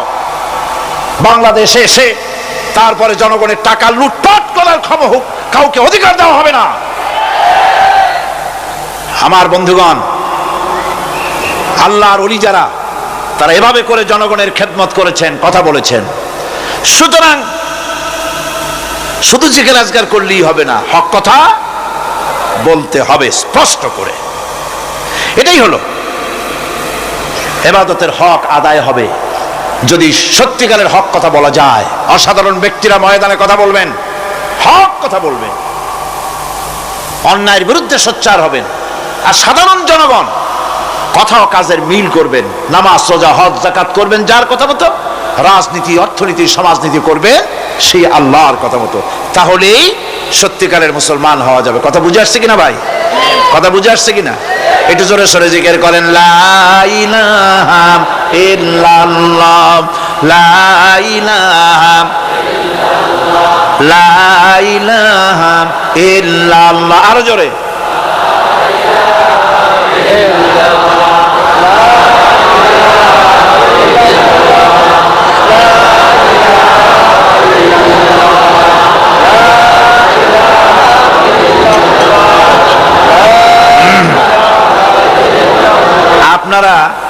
আপনারা যদি মাথা উঠাইয়া দেখতে থাকেন তো কি দেখবেন? মানুষের মাথা টুপি ছাড়া তো কিছুই দেখা যাবে না। কাজেই ওঠা বসা না করে আজকে এক পবিত্র রাত, আমরা আল্লাহর কাছে দোয়া করব। আলোচনার আমি এগিয়ে যাচ্ছি। ইবাদত আমাদেরকে বুঝতে হবে। ইবাদত যদি না বুঝি তাহলে মুসলমান বলে দাবি করারও কোনো মূল্য নাই। মানব জন্ম বৃথা। কারণ হচ্ছে আল্লাহ রাব্বুল আলামিন বলেছেন, মা খালাকতুল জিন্না ওয়াল ইনসা ইল্লা লিয়াবুদুন। মানুষ আর জিন জাতিকে আমি সৃষ্টি করেছি আমার গোলামির জন্য। কার গোলামি? ওই গোলামির পূর্ণাঙ্গ নমুনা যদি জানতে চাই, পূর্ণাঙ্গ নমুনা দৃষ্টান্ত লাগবে। কাকে অনুসরণ করব? পূর্ণাঙ্গ ইবাদতের আল্লাহর গোলামির পূর্ণাঙ্গ নমুনার জন্য কোরআনে কারিমে দৃষ্টান্ত সেট করা হয়েছে। হযরত ইব্রাহিম আলাইহিস সালামের আল্লাহ পাক বলেন, ইয ক্বালা লাহু রাব্বুহু আসলিম ক্বালা আসলামতু লিরাব্বিল আলামিন। তার অবস্থা এই ছিল। কার? ইব্রাহিম আলাইহিস সালামের। তার অবস্থা এই ছিল যে তার রব যখন তাকে বললেন আনুগত্যের মস্তককে অবনত করে দাও, তিনি বললেন আমি আমার বিশ্বপালকের সামনে মাথাটা নত করে দিলাম। সুবহানাল্লাহ। কোনো শর্ত ছাড়াই মাথা নিচু করে দিলাম।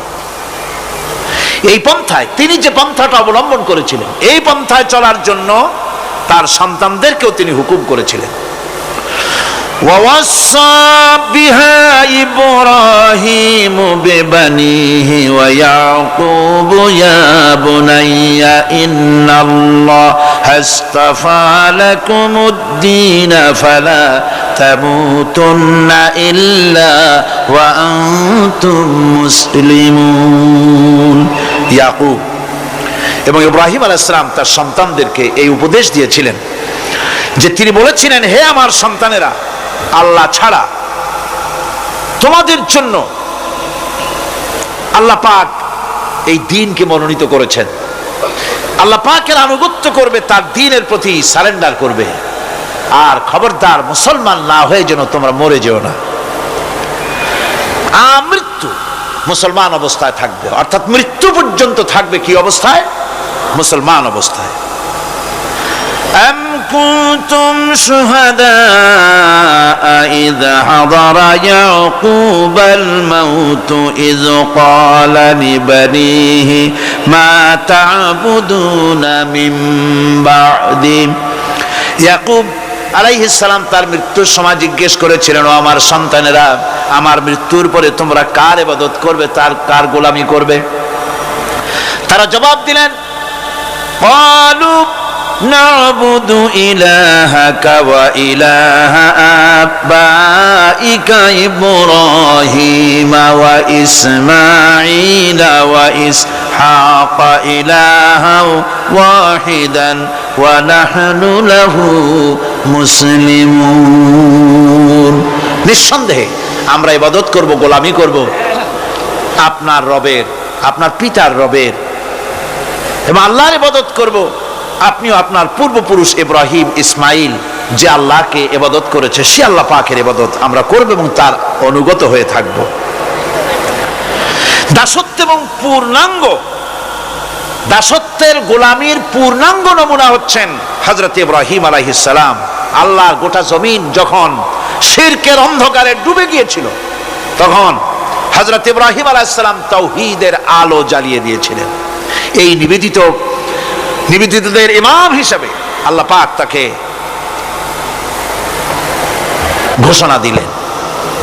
কোরআনে কারীম বলছে, وَإِذَا ابْتَلَى إِبْرَاهِيمَ رَبُّهُ بِكَلِمَاتٍ فَأَتَمَّهُنَّ قَالَ إِنِّي جَاعِلُكَ لِلنَّاسِ إِمَامًا। ইব্রাহিমকে তার রব কয়েকটি বাক্য দিয়ে পরীক্ষা করলেন এবং তিনি সেই পরীক্ষাগুলোতে পাশ করলেন। তখন আল্লাহ রাব্বুল আলামিন তাকে বললেন যে আমি তোমাকে গোটা বিশ্ব মানবতার জন্য, গোটা বিশ্বের সমস্ত মানুষের জন্য আমি তোমাকে নেতা বানাবো। সুবহানাল্লাহি ওয়া বিহামদিহি। প্রথম পরীক্ষা হলো, গতকাল বলেছি, সে আগুনের পরীক্ষা। সেখানে আল্লাহ পাক তাকে পাশ করালেন, তিনি পাশ করলেন। দ্বিতীয় পরীক্ষা ছিল বিবি এবং নবজাতক সন্তানকে নিয়ে আল্লাহ হুকুম করলেন, এই বিবি আর বাচ্চারে নিয়ে মরুভূমিতে রেখে আসো।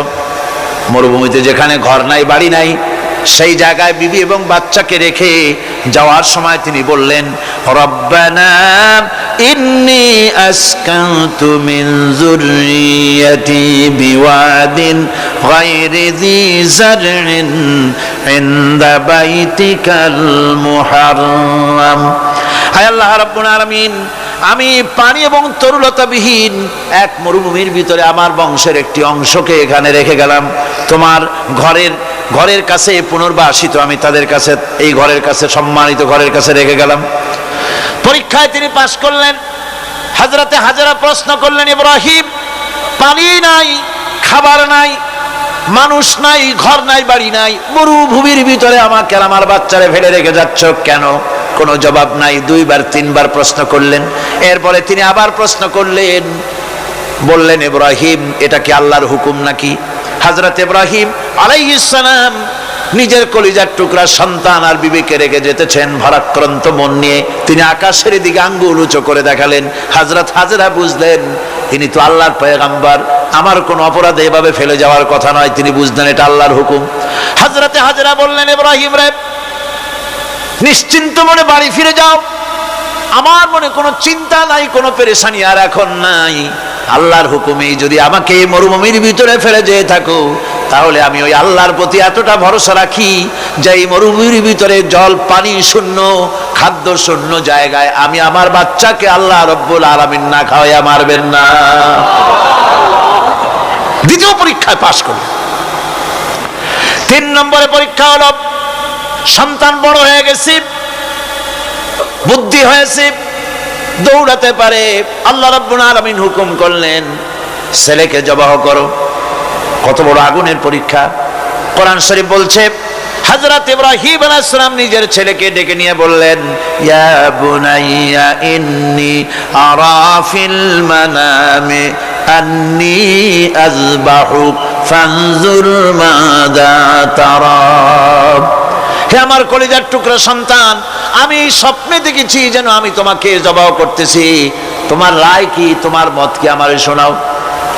ছেলে পয়গম্বর, ছেলে তার জবাবে বললেন, ইয়া আবাতি ফাআল মা তু'মার সাতাজিদুনি ইনশাআল্লাহু মিনাস সাবিরিন। হে আমার আব্বাজান, আপনি যে ব্যাপারে স্বপ্নের ভিতরে আদিষ্ট হয়েছেন, আপনি তা কার্যকরী করুন। আমাকে এতটুকু অধৈর্যের মধ্যে পাবেন না, আমাকে ধৈর্যশীলদের মধ্যে পাবেন। আমারে আপনি আল্লাহর হুকুম পালন করেন। আল্লাহ পাক শোনাচ্ছেন, ফালাম্মা আসলামা ওয়া তাল্লাহু লিল জাবিন। পিতা পুত্র দুজনই রাজি হয়ে গেল। পিতা তার ছেলেকে কাঁধ করে গলার উপরে ছুরি ধরেছেন। আল্লাহ রাব্বুল আলামিন ইসমাইল জবাহ হোক, এটা আল্লাহ চান নাই, আল্লাহ চেয়েছেন পরীক্ষা করতে। পরীক্ষায় ইব্রাহিম পাশ হয়ে গেলেন। আল্লাহ পাক বলছেন, ওয়ানাদাইনাহু আইয়া ইব্রাহিম قد صدقت الرؤيا إنا كذلك نجزي المحسنين। আমি ইব্রাহিমকে ডেকে বললাম, ইব্রাহিম, তুমি তোমার স্বপ্নকে বাস্তবে রূপ দিয়েছো, আর এভাবেই করি আমি মুহসিনদেরকে পুরস্কৃত করে থাকি। আল্লাহ পাক খুশি হলেন। আল্লাহ পাক বললেন, ইন্না হাযা লাবালাউল মুবিন। নিঃসন্দেহে এটি একটি বিরাট পরীক্ষা ছিল। ঠিক কি না? আল্লাহ নিজে বলছেন এটা একটি বিরাট পরীক্ষা, আযীম ইমতিহান। সে ইমতিহানে তিনি পাশ করলেন। পরীক্ষায় উত্তীর্ণ হওয়ার জন্য রব্বুল আলামিন পুরস্কার দিয়া দিলেন। আল্লাহ পাক বললেন, সালামুন আলা ইব্রাহিম। পড়েন সবাই, সালামুন আলা ইব্রাহিম। ইব্রাহিমের প্রতি আল্লাহ পাক বললেন, ইব্রাহিমের প্রতি সালাম রইল। সুবহানাল্লাহি ওয়া বিহামদিহি। ইবাদত এর আনুগত্যের এই উৎকৃষ্ট দৃষ্টান্ত স্থাপনের পর আল্লাহ পাক তার গোটা বিশ্বের মুসলমানদেরকে কিয়ামত পর্যন্ত ইব্রাহিম আলাইহিস সালামকে জাতির পিতা বানায়া দিলেন। সুবহানাল্লাহ কইতে ইচ্ছা করে না? এরকমের পরীক্ষা কোন পিতারা দিতে পারছে নাকি? গোটা বিশ্বের সমস্ত মানব মণ্ডলীর জন্য আল্লাহ পাক ইব্রাহিম আলাইহিস সালামকে কিয়ামত পর্যন্ত জাতির পিতা হিসাবে ঘোষণা করেছেন। সুবহানাল্লাহ। মিল্লাতা বিকুম ইব্রাহিম হুয়া সাম্মাকুমুল মুসলিমিন। তোমরা তোমাদের পিতা ইব্রাহিমের মিল্লাতের উপর প্রতিষ্ঠিত হও। আল্লাহ পাক বলছেন তোমাদের পিতা ইব্রাহিমের মিল্লাতের উপরে প্রতিষ্ঠিত হও, আর আল্লাহই তোমাদের নাম রেখেছে মুসলমান, তোমরা হচ্ছে মুসলমান। আমাদের পরিচয়, ওই যে পরিচয়ের কথা আগে হয়ে গেছে, আমাদের পরিচয় আমরা মুসলমান। আমাদের পরিচয় কি? মুসলমান। এটা প্রথম পরিচয়। ইবাদতের পূর্ণাঙ্গ মাপকাঠি হিসেবে আল্লাহ পাক হযরত ইব্রাহিম আলাইহিস সালামকে দুনিয়াবাসীর সামনে পেশ করেছেন। কোরআন বলছে ইহুদি এবং খ্রিস্টানেরা মুসলমানদেরকে বিভ্রান্ত করতে চায়। তারা বলে ওয়াকালু কুনু হুদান আও নাসারা তাহতাদু কুল বাল মিল্লাতা ইব্রাহিম হানিফা ওয়া মা কানা মিনাল মুশরিকিন। ইহুদিরা বলে ইহুদি হও তবেই তোমরা সঠিক পথ পাবা, খ্রিস্টানের বলে খ্রিস্টান হও তবেই তোমরা সঠিক পথ প্রাপ্ত হবে। আল্লাহ পাক বলছেন এদের সকলকে বলে দাও বরং তোমরা সব পরিত্যাগ করে মিল্লাতে ইব্রাহিমের ভিতরে শামিল হয়ে যাও। এটাই মুক্তির পথ, এটাই নাজাতের পথ, এটাই আল্লাহর পথ। সুবহানাল্লাহি ওয়া বিহামদিহি। এমনকি রাসূল কারীম সাল্লাল্লাহু আলাইহি ওয়াসাল্লামকে আল্লাহ পাক বলেছেন আনিত্তাবি' মিল্লাতা ইব্রাহিম হানিফা, চারদিক থেকে মুখ ফিরিয়ে এনে মিল্লাতে ইব্রাহিমের ভিতরে শামিল হয়ে যাও, তারই অনুসরণ করো। রাসূল কারীম সাল্লাল্লাহু আলাইহি ওয়াসাল্লাম ইবাদত বা আনুগত্যের সর্বোৎকৃষ্ট নমুনা হওয়ার কারণে ইব্রাহিম আলাইহিস সালাম সম্পর্কে হুজুর বলেছেন ইন্না ইব্রাহিমা খায়রুল বারিয়া, রাওয়াহু মুসলিম। হুজুর সাল্লাল্লাহু আলাইহি ওয়াসাল্লাম বলেছেন ইব্রাহিম হচ্ছেন জগতের সর্বোত্তম ব্যক্তি। সুবহানাল্লাহ। সুতরাং আমাদেরকে ইবাদতের নমুনা হিসেবে ইব্রাহিম আলাইহিস সালামকেও মানদণ্ড হিসেবে দেখতে হবে যে কিভাবে তিনি সারেন্ডার করেছিলেন আল্লাহ পাকের দরবারে। এখন আমি আপনাদের সামনে বলতে চাই মানুষের জীবনে সবচাইতে বড় দুটি চাহিদা আছে, একটা হচ্ছে খাদ্য আর একটা হচ্ছে নিরাপত্তা। একটা খাদ্য আর একটা কি? নিরাপত্তা। পেট ভরে খাইতে চাই আর চোর ডাকাতের উপদ্রব থেকে নিরাপত্তা পেতে চায়। আইন শৃঙ্খলা পরিস্থিতির উপরে যখন পার্লামেন্টে আলোচনা হচ্ছিল আমি তখন বলেছি মাননীয় স্পিকার, আমার দেশের সাধারণ ভোটারদের বড় কোনো আশা আকাঙ্ক্ষা নাই। তারা কোনোদিন বলে না যে আমাদের গুলশানে বাড়ি দিতে হবে সকলের, আমাদেরকে মঙ্গল গ্রহে অফিস বানায় দিতে হবে, পাঁচেরও গাড়ি দিতে হবে, এগুলি তারা দাবি করে না। যারা ভোট দেয়, কষ্ট করে, মিছিল করে, এই সাধারণ জনগণের দাবি হচ্ছে মিনিমাম দাবি, খুবই কম। তাদের দাবি হলো মোটা সুতার কাপড় চাই ইজ্জত ঢাকার জন্য, পেট ভরে খেতে চাই, পোলাও কোরমা বিরিয়ানির দরকার নাই, আর আশ্রয়ের জন্য ছোট্ট একটু ঘর চাই, চোর ডাকাতের উপদ্রব থেকে নিরাপত্তা চাই। কথা ঠিক কিনা? আমি বললাম স্পিকার সাহেব, আজ পর্যন্ত যতগুলি গভর্নমেন্ট এসেছে বাংলাদেশে প্রত্যেকটি গভর্নমেন্ট আমার দেশের জনগণের এই ন্যূনতম দাবি, এই আশা পূরণ করতে ব্যর্থতার পরিচয় দিয়েছে। কেউ পারে নাই। যারাই গেছে তারাই তাদের নিজেদের আখের গোছাবার চেষ্টা করেছেন। সব নিজেকে নিয়ে ব্যস্ত, নিজের লোকদের নিয়ে ব্যস্ত, জনগণ নিয়ে চিন্তা নাই। সুতরাং মানুষের চাহিদা হচ্ছে খাদ্য আর নিরাপত্তা। আমরা কি খাদ্য আর নিরাপত্তা সত্যি কি চাই? চাই। খাদ্য যদি চাই ক্ষুধার সময়, নিরাপত্তা যদি চাই ভীতির সময়, আল্লাহ রাব্বুল আলামিন বলেন কোন গভর্নমেন্ট দিতে পারবে না, দুনিয়ায় কেউ দিতে পারে নাই, পারবেও না। ক্ষুধার সময় যদি খাদ্য চাও, ভীতির সময় যদি নিরাপত্তা লাভ করতে চাও, তাহলে ফালইয়াবুদু রাব্বা হাযাল বাইত, এই ঘরের মালিকের ইবাদত কর। কোন ঘর? কাবা ঘর। বলেন কোন ঘর? কাবা ঘর। কাবা শরীফের মালিকের ইবাদত কর। তাহলে কি হবে? الذي أطعمهم من جوع وآمنهم من خوف। এই ঘরের মালিকের ইবাদত যদি করো তাহলে ক্ষুধার সময় তিনি তোমাদেরকে খেতে দিবেন, আর ভীতির সময় তিনি তোমাদের নিরাপত্তা দান করবেন। এ ওয়াদা কার? চিল্লায় বলেন ওয়াদা কার? আল্লাহ পাকের ওয়াদা বিশ্বাস হলো না, এমনই পোড়া কপালের মুসলমান। নির্বাচন যখন আসলো, সলিমউদ্দিন সাহেব আসতেন মঞ্চের উপরে, পরিচয় করানো হচ্ছে। এত আপনারা যার বক্তৃতা শোনার জন্য দ্বীপ্রহরের রৌদ্রে কষ্ট করতেছিলেন, এখন সেই সংগ্রামী জননায়ক বিপ্লবী সন্তান, তিনি এখন আপনাদের সামনে বক্তব্য রাখবেন। উনি দাঁড়ায় বললেন, ভাইয়ার আমার, বোনের আমার, আমি এবার বোতল মার্কা বাক্স নিয়ে দাঁড়াইছি, আমারে সকলে মিলে ভোট দেন। এবার যদি ক্ষমতায় যেতে পারি, না খাইয়া কেউ মরবেন না, কিন্তু কি খাইয়া মরবে তাও কয় না। মানুষেরা এই কথাগুলি বিশ্বাস করলার সমানে ভোট দিল। হায় রে কপাল! আল্লাহ বললেন, আমার ইবাদত কর, আমার গোলামি কর জীবনের সব জায়গায়, তাহলে ক্ষুধার সময় খাইতে পারবি আর ভীতির সময় নিরাপত্তা পাবি। আল্লাহর কথাটা বিশ্বাস হইল না। এই নামাজ পড়ার মুসলমানের দাম আছে, কম দাম আছে? এ রোজা খাওয়ার দাম আছে?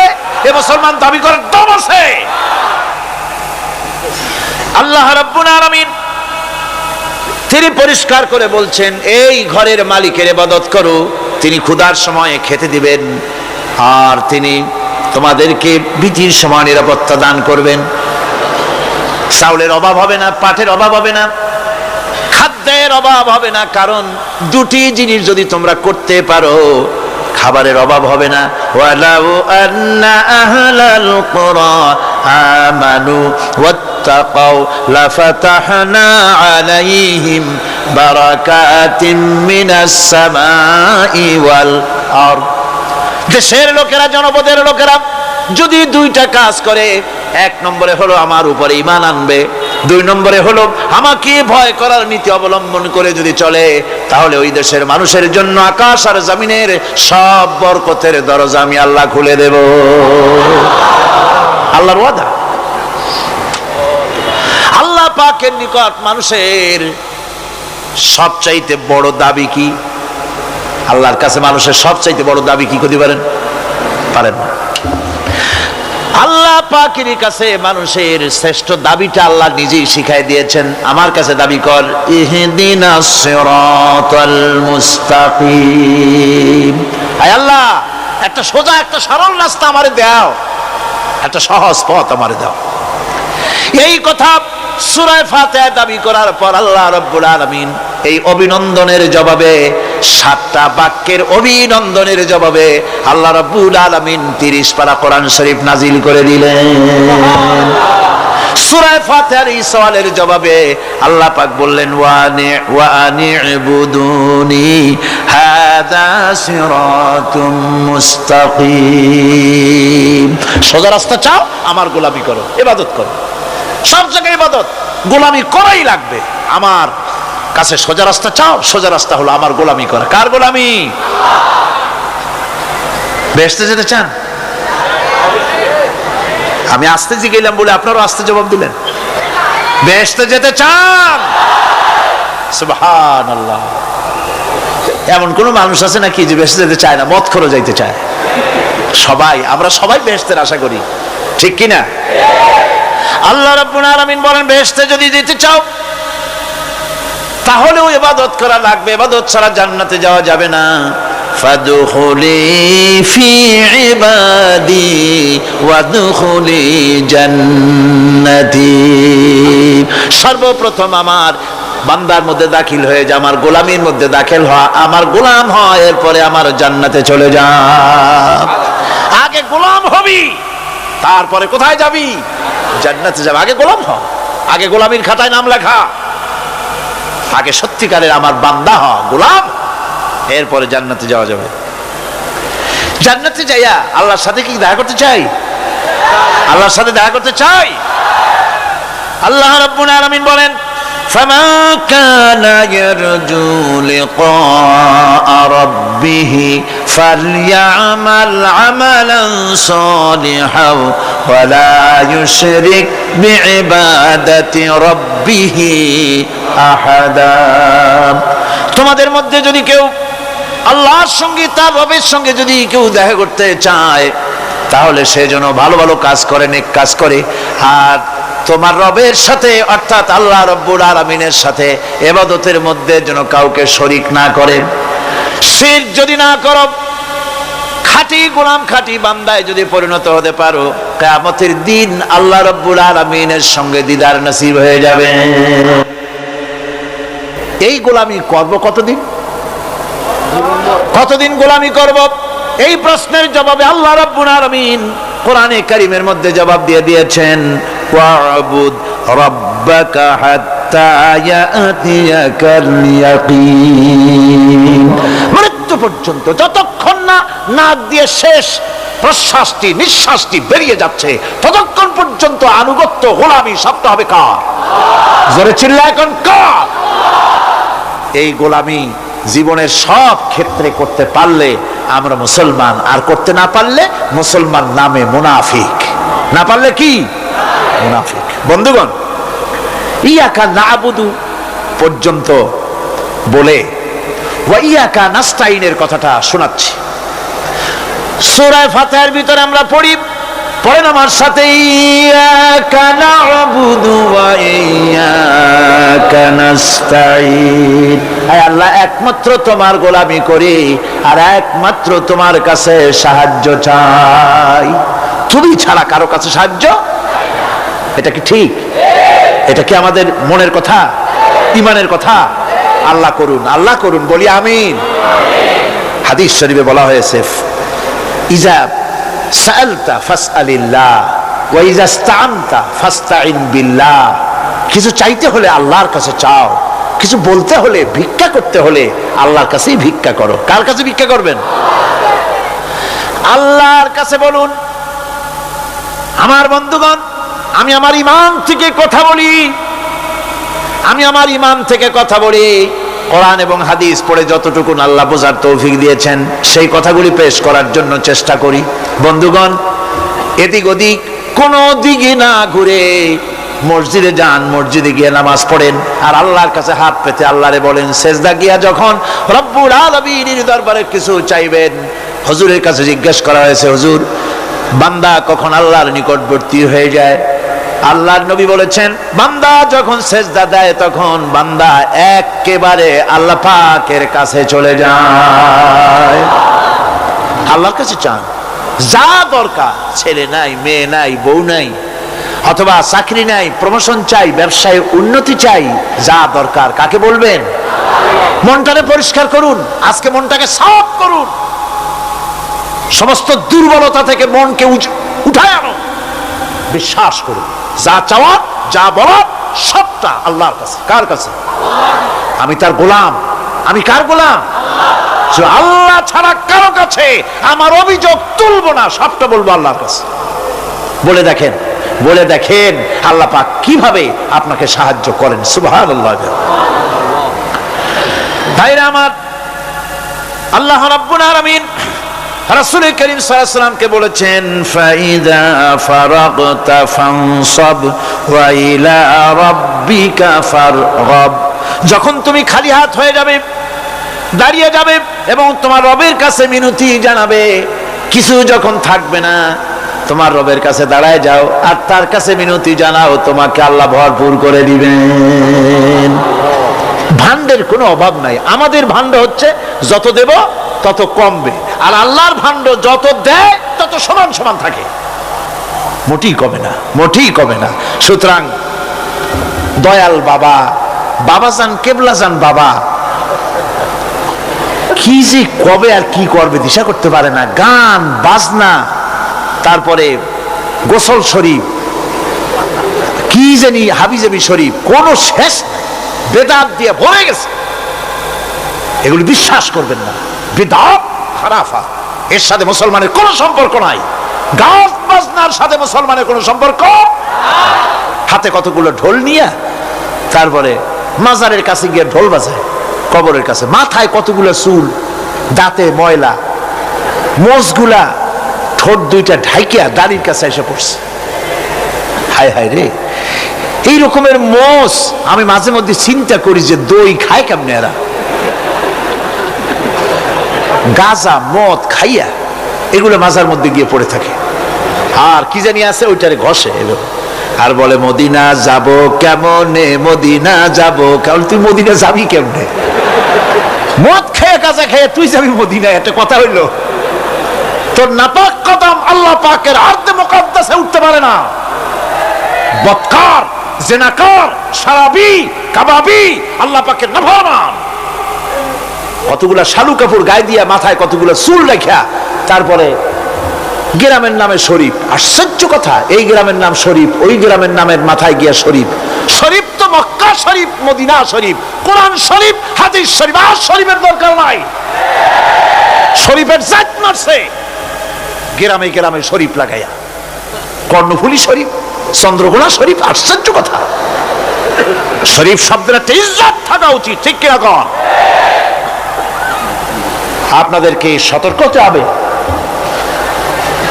আনুগত্য এবং গোলামি সকল ব্যাপারে আল্লাহ পাকের করতে হবে। চাইতে হবে কার কাছে? আল্লাহর কাছে।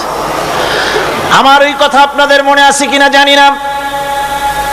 সম্রাট শাহজাহানের সময় এক ফকির, এক ভিক্ষুক ভিক্ষা করে বেড়াতো। 70-80 বছর বয়স হয়ে গিয়েছে। এক লোক বলছে, সারা জীবন তো তোমার ছোটবেলা থেকে ভিক্ষা করতে দেখলাম।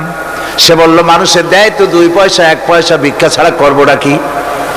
লোকটি বলল, তোমার একটা পরামর্শ দেই, একদিন সম্রাটের কাছে গিয়ে যে দেখো, একবারে যা দেবে খাইয়া কুলাইতে পারবে না। সম্রাট শাহজাহান কোথায় আছে এখন? দেখো গিয়া মসজিদে আছে। লোকটি মসজিদের বাইরে গিয়ে দেখে সম্রাট একা হাত তুলে বসে আছে, চোখ থেকে পানি পড়তেছে দর দর করে, দাড়ি ভিজে জামায় পড়তেছে। বহুক্ষণ দাঁড়িয়ে আছে। এরপরে সম্রাট তার মুনাজাত শেষ করে বেরিয়ে আসছেন। ফকিরের সঙ্গে দেখা। ফকির বলল, আসসালামু আলাইকুম। তিনি বললেন, ওয়ালাইকুম আসসালাম ওয়া রাহমাতুল্লাহ। ফকির রওনা করেছে। বাদশা বলছে, তুমি তো একজন ভিক্ষুক মানুষ বলি মনে হয়, আমার কাছে তো কেউ কিছু না চাইয়া যায় না, তুমি যে কিছু না চেয়েই চলে যাচ্ছ। ভিক্ষুক বলছে, জাহাপানা, সত্যি কিছু চাইতে এসেছিলাম আপনার কাছে, কিন্তু আপনার অবস্থা দেখে আমার জ্ঞানের চোখ খুলে গেছে। আমি দেখতে পেলাম আমি যে সম্রাটের কাছে ভিক্ষা চাইতে আসলাম, আমি তো শুধু তাকায় আছি, আমি তো কান্দি না, বরং আমি যার কাছে চাইতে এসেছি তিনি আমার চাইতে আরো নগণ্য ভিক্ষুকের মতো হয়ে কার কাছে যেন হাত পেতে চোখের পানি ফেলে কান্দে। মনে মনে ভাবলাম, সম্রাট কান্দে যে সম্রাটের কাছে, ওই আল্লাহ ছাড়া জীবনে কারো কাছে কিছু চাইব না। আল্লাহর কাছে চাওয়ার অভ্যাস করুন, তিনি দিতে পারেন, সবকিছু তার আছে। এই বিশ্বাস মনের ভিতরে জমাতে হবে, তাহলেই সত্যিকারের মুসলমান আমরা হব। আল্লাহ পাক সত্যিকারের গোলাম আমাদেরকে বানাবেন। আমরা বলি আমিন। আজকে আমি বেশি কথা বলবো না, কারণ আজকে হলো পবিত্র এক রাত। অনেকে রোজা রেখেছেন, আবার সারা রাত অনেকে ইবাদত করবেন। সুতরাং সেই পথে আমি আর অন্তরায় সৃষ্টি করতে চাই না। আজকের মতো ইয়াকা নাবুদু ওয়া ইয়াকা নাস্তাইন আজকের মতো শেষ করা হলো। 2 দিন ধরে ইয়াকা নাবুদের উপরে, ইবাদতের উপরে 2 দিনে যে আলোচনা করলাম, আল্লাহ করালেন। আমি আশা করি ইবাদতের একটা ক্লিয়ার কনসেপশন আপনাদের তৈরি হওয়ার কথা ইনশাআল্লাহ। হয়েছে কিনা? আল্লাহ পাক কবুল করুন, জোরে বলে আমিন। আমি যা বুঝাতে চেষ্টা করেছি কোরআন দিয়ে, আল্লাহর কোরআনকে কোরআন দিয়ে বুঝাতে চেষ্টা করেছি, ঠিক কিনা? আল্লাহ পাক আমাদেরকে কবুল করুন, আমরা যেন ইবাদত বুঝি, জোরে কোন আমিন। ভাইরা আমার, আগামীকাল আখেরি মোনাজাত, আর আজকে শবে বরাতের মোনাজাত। এই মোনাজাতের জন্য দাঁড়ানো ভাইরা বসে, যত লোক দাঁড়ানো দেখছি সব লোক মোনাজাত করার জন্য সবাই মহব্বতের সাথে বসে পড়েন, মোনাজাতের জন্য বসে পড়ুন। বসতে বললে আবার দাঁড়ান কেন? জোরে সরে জিকির করেন, আল্লাহ আল্লাহ আল্লাহ আল্লাহ। কি মাশাআল্লাহ, নিয়ে আসেন। একটু জোরে করেন না, মহব্বতের সাথে করেন।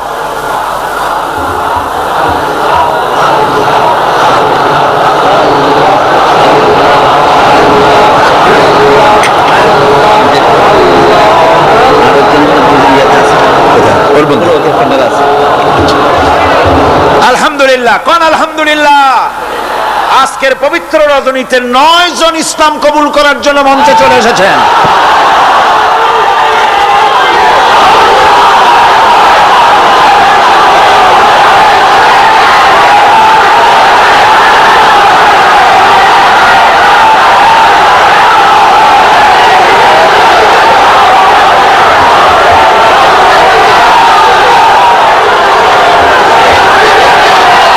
ভাইরা বসেন, আমি বসার জন্য অনুরোধ করছি, সবাই বসুন, বসুন, বাস বাস, সবাই বসেন, সবাই বসেন, স্লোগানের দরকার নাই, আর বসুন। আমি আবারও বলি, আমার বড় আফসোস হয়, মুনাজাতের কথা শুনলে কিছু লোক হাঁটেন, আমি আশ্চর্য হই, কলিজায় সাহসটা কি? আল্লাহর কাছে মুনাজাত করা এত বড় বিশাল মাহফিল, আর তার থেকে নিজেকে হতভাগ্য বানায়া মাহফিল থেকে হাঁটে যান, ভয় করা উচিত আল্লাহ পাককে। আল্লাহ হেদায়েত করুন, জোরে কোন আমিন। মুনাজাতের লোভ সামলান কেমনে? আল্লাহ পাক সকলকে রহম করুন। 9 জন ইসলাম কবুল করার জন্য এসেছেন, আলহামদুলিল্লাহ।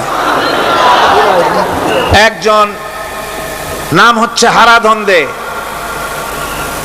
বর্তমান নাম পছন্দ করেছে মোহাম্মদ হাসান মুরাদ। 2 গোপাল কৃষ্ণ দাস, বর্তমান নাম পছন্দ করেছে মোহাম্মদ আব্দুর রহমান। এর মধ্যে 3 জন আছে মহিলা, যারা মহিলা প্যান্ডেলের মধ্যে আছেন। চন্দনা রানী দাস, বর্তমান নাম পছন্দ করেছেন মুসাম্মাত রাবেয়া খাতুন। আল্লাহ সত্যি রাবেয়ার মতো বানায় দিন। অঞ্জনা দাস, বর্তমান নাম পছন্দ করেছেন মুসাম্মাত ফারজানা ইয়াসমিন। চিনু রানী দাস, বর্তমান নাম পছন্দ করেছেন মুসাম্মাত জান্নাতুল ফেরদাউস। মাশাআল্লাহ।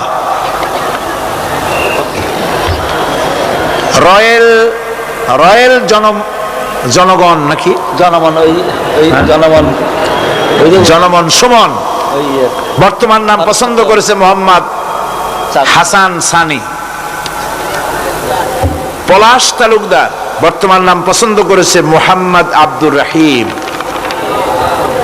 মাখন চন্দ্র পাল, বর্তমান নাম পছন্দ করেছে মোহাম্মদ জাহাঙ্গীর আলম। 9 নম্বর স্বপ্না, বর্তমান নাম পছন্দ করেছে খাদিজা বেগম। যেসব মহিলা, 3 জন মহিলা আপনারা ইসলাম কবুল করবেন, আপনারা প্যান্ডেলের ভিতরে, মহিলা প্যান্ডেলের মধ্যে আমি এখন যা বলতেছি আপনারা আমার সাথে তা উচ্চারণ করবেন। আর আপনারা আমার কাছে আসেন, সবাই কাছে আসুন, কাছে, সব একদম কাছে আসেন, হাত দেন।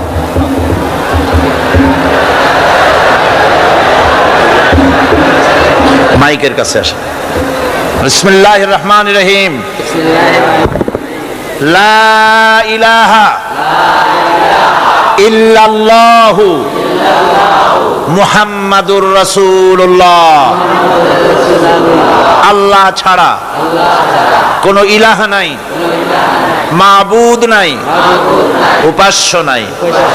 মুহাম্মদ সাল্লাল্লাহু আলাইহি ওয়াসাল্লাম আল্লাহর প্রেরিত রাসূল।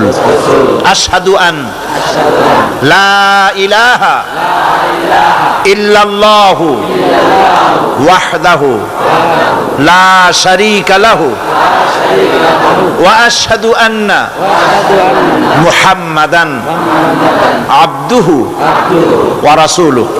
আমি সাক্ষ্য দিচ্ছি আল্লাহ ছাড়া কোনো উপাস্য নাই, মাবুদ নাই, ইলাহ নাই। তিনি এক, তিনি একক, তিনি নিরঙ্কুশ, তার কোনো অংশীদার নাই।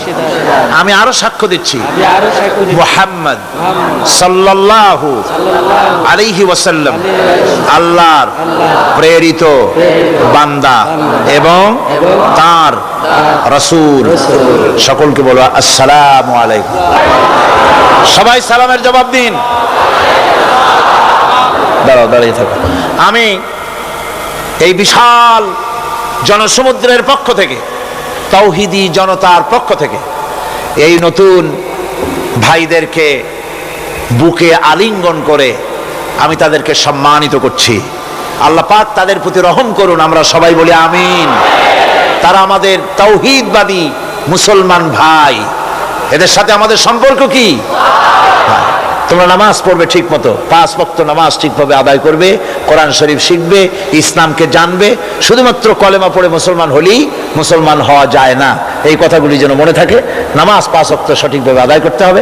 আল্লাহ যেন খাঁটি মুসলমান ওনাদের বানান। সকলে বানা আমিন।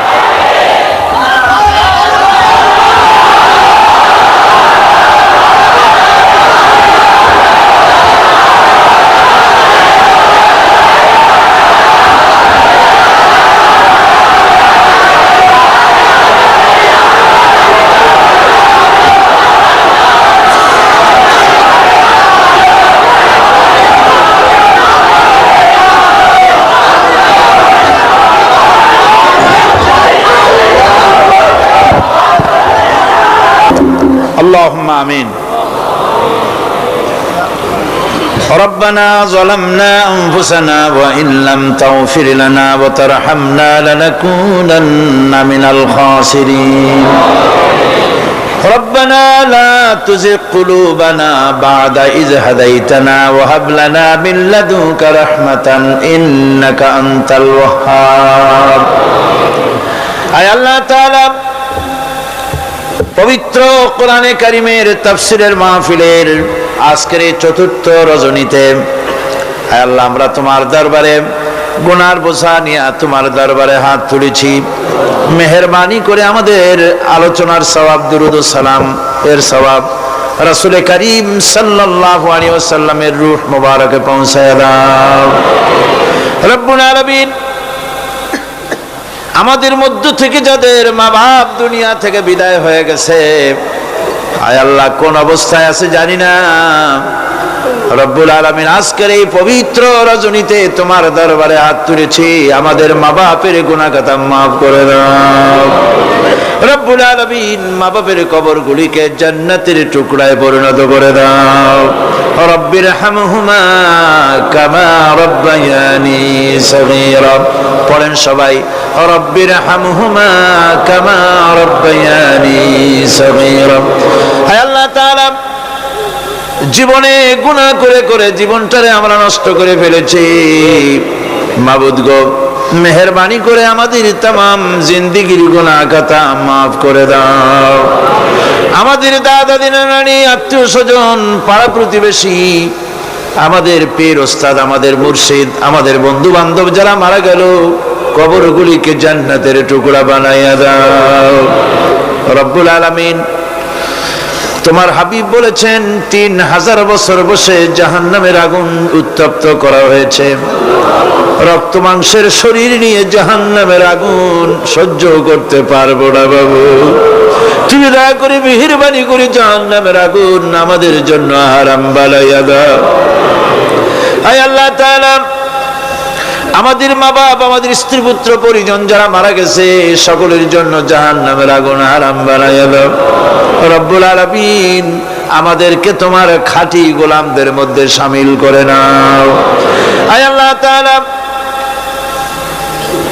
রব্বুল আলামিন, কিয়ামতের ময়দানে যেদিন পায়ের নিচে হবে তোমার মতো মাটি, আর মাথার উপরে প্রকাণ্ড সূর্যের কিরণ হবে, মাথাটা ফেটে গিয়ে, মাথার চান্দি ফেটে গিয়া মগজগুলি গলে গলে নাক কান দিয়ে বেয়ে পড়তে লাগবে, জিহ্বাটা কুকুরের মতো ঝুলে নাভিস্থল পর্যন্ত পড়ে যাবে।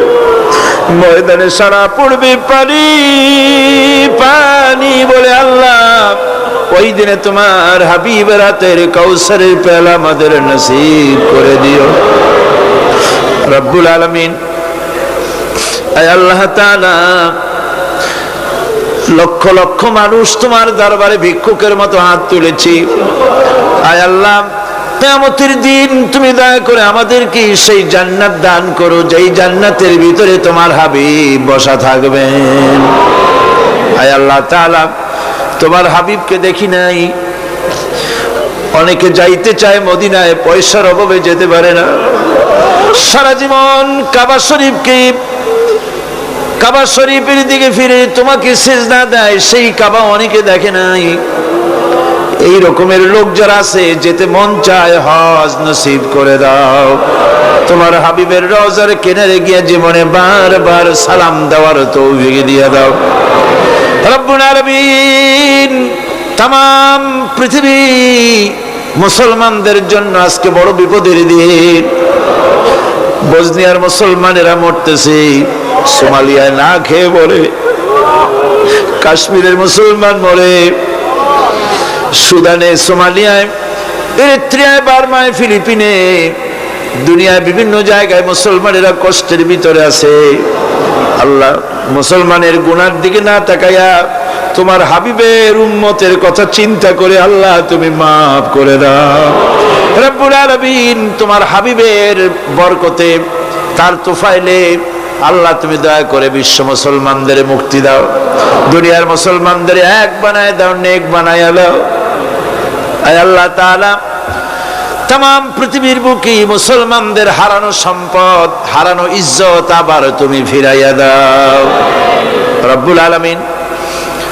মা বোনেরা প্রতিদিন কষ্ট করে মাহফিলে আসেন, আমরা সবাই মিলে আমাদের মা বোনদের জন্য দোয়া করি। আল্লাহ তুমি দয়া করে মেহেরবানি করে মা বোনদের জিন্দেগির গুনাহ মাফ করে দাও, নিঃসন্তানীকে সন্তান দিয়ে দাও। আয় আল্লাহ রব্বুল আলামিন, আমাদের বিবি বাল বাচ্চা যা দান করেছো সবগুলিকে দিনদার ইমানদার নামাজি বানাও। আজকের এই পবিত্র রাত্রে মাবুদকে দয়া করে মেহেরবানি করে আমাদের প্রতি তোমার রহমতের নজর দিয়ে তাকাও। আয় আল্লাহ তাআলা, সমাজ কল্যাণ পরিষদ তোমার উপরে ভরসা করে বিরাট খরচের বোঝা মাথায় নিয়ে মাহফিলের আয়োজন করেছেন। আল্লাহ তুমি দয়া করে তোমার বান্দাদের দিল খুলে দাও, তাদের হাত খুলে দাও, যাতে করে ঋণ মুক্ত তারা করে দেয় রব্বুল আলামিন। দয়া করে মেহেরবানি করে মাহফিল তোমার দরবারে কবুল করে নাও। আর একটা দোয়া করি, গতকাল তোমার বান্দারা কুষ্টিয়া থেকে যারা আসতেছিলেন, দুটো অবিবাহিত যুবক ছেলে মারা গেল, আল্লাহ শাহাদাতের দরজা নসিব করে দাও। ওর মধ্যে একজন তো আছে যার বাপ নাই, তার মা তার উপরে নির্ভর ছিল। ওই মা যখন খবরটা পেয়েছে, তার বুকে কেমন ভাবে অবস্থা হয়েছে, তার মাকে ধৈর্য ধরার তৌফিক দিয়ে দাও রব্বুল আলামিন। ইন্ডিয়া থেকে, বার্মা থেকে, বাংলাদেশের প্রত্যন্ত অঞ্চল থেকে মানুষেরা কষ্ট করে এসেছেন, বড় আশা নিয়ে এসেছেন। আল্লাহ সকলের দিলের নেক মকসদ তুমি পুরা করে দিও রব্বুল আলামিন। আমাদের প্রিয় জন্মভূমি বাংলাদেশের উপরে তোমার রহমত নাজিল করো, আমার দেশকে তুমি কবুল করো, সব রকমের ষড়যন্ত্র থেকে দেশটারে তুমি বাঁচাও। আয় আল্লাহ তাআলা, এদেশে কোরআনের শাসন চালু হয়েছে, দৃশ্য আমাদের দেখার তৌফিক দাও। আয় আল্লাহ, যদি কেউ দেশের উপরে জুলুম করার চিন্তা করে, মুসলমানদের উপরে, আলেমদের উপরে, ইসলামের উপরে হাত দেওয়ার চিন্তা যদি কেউ করে, আল্লাহ সে হাতগুলি তুমি অবশ করে দাও। আয় আল্লাহ, মুসলমানের দেশ, পৃথিবীর দ্বিতীয় বৃহত্তম মুসলিম দেশ, আমাদের ভুলের কারণে তুমি আমাদেরকে শাস্তি দিয়েছো বাবা।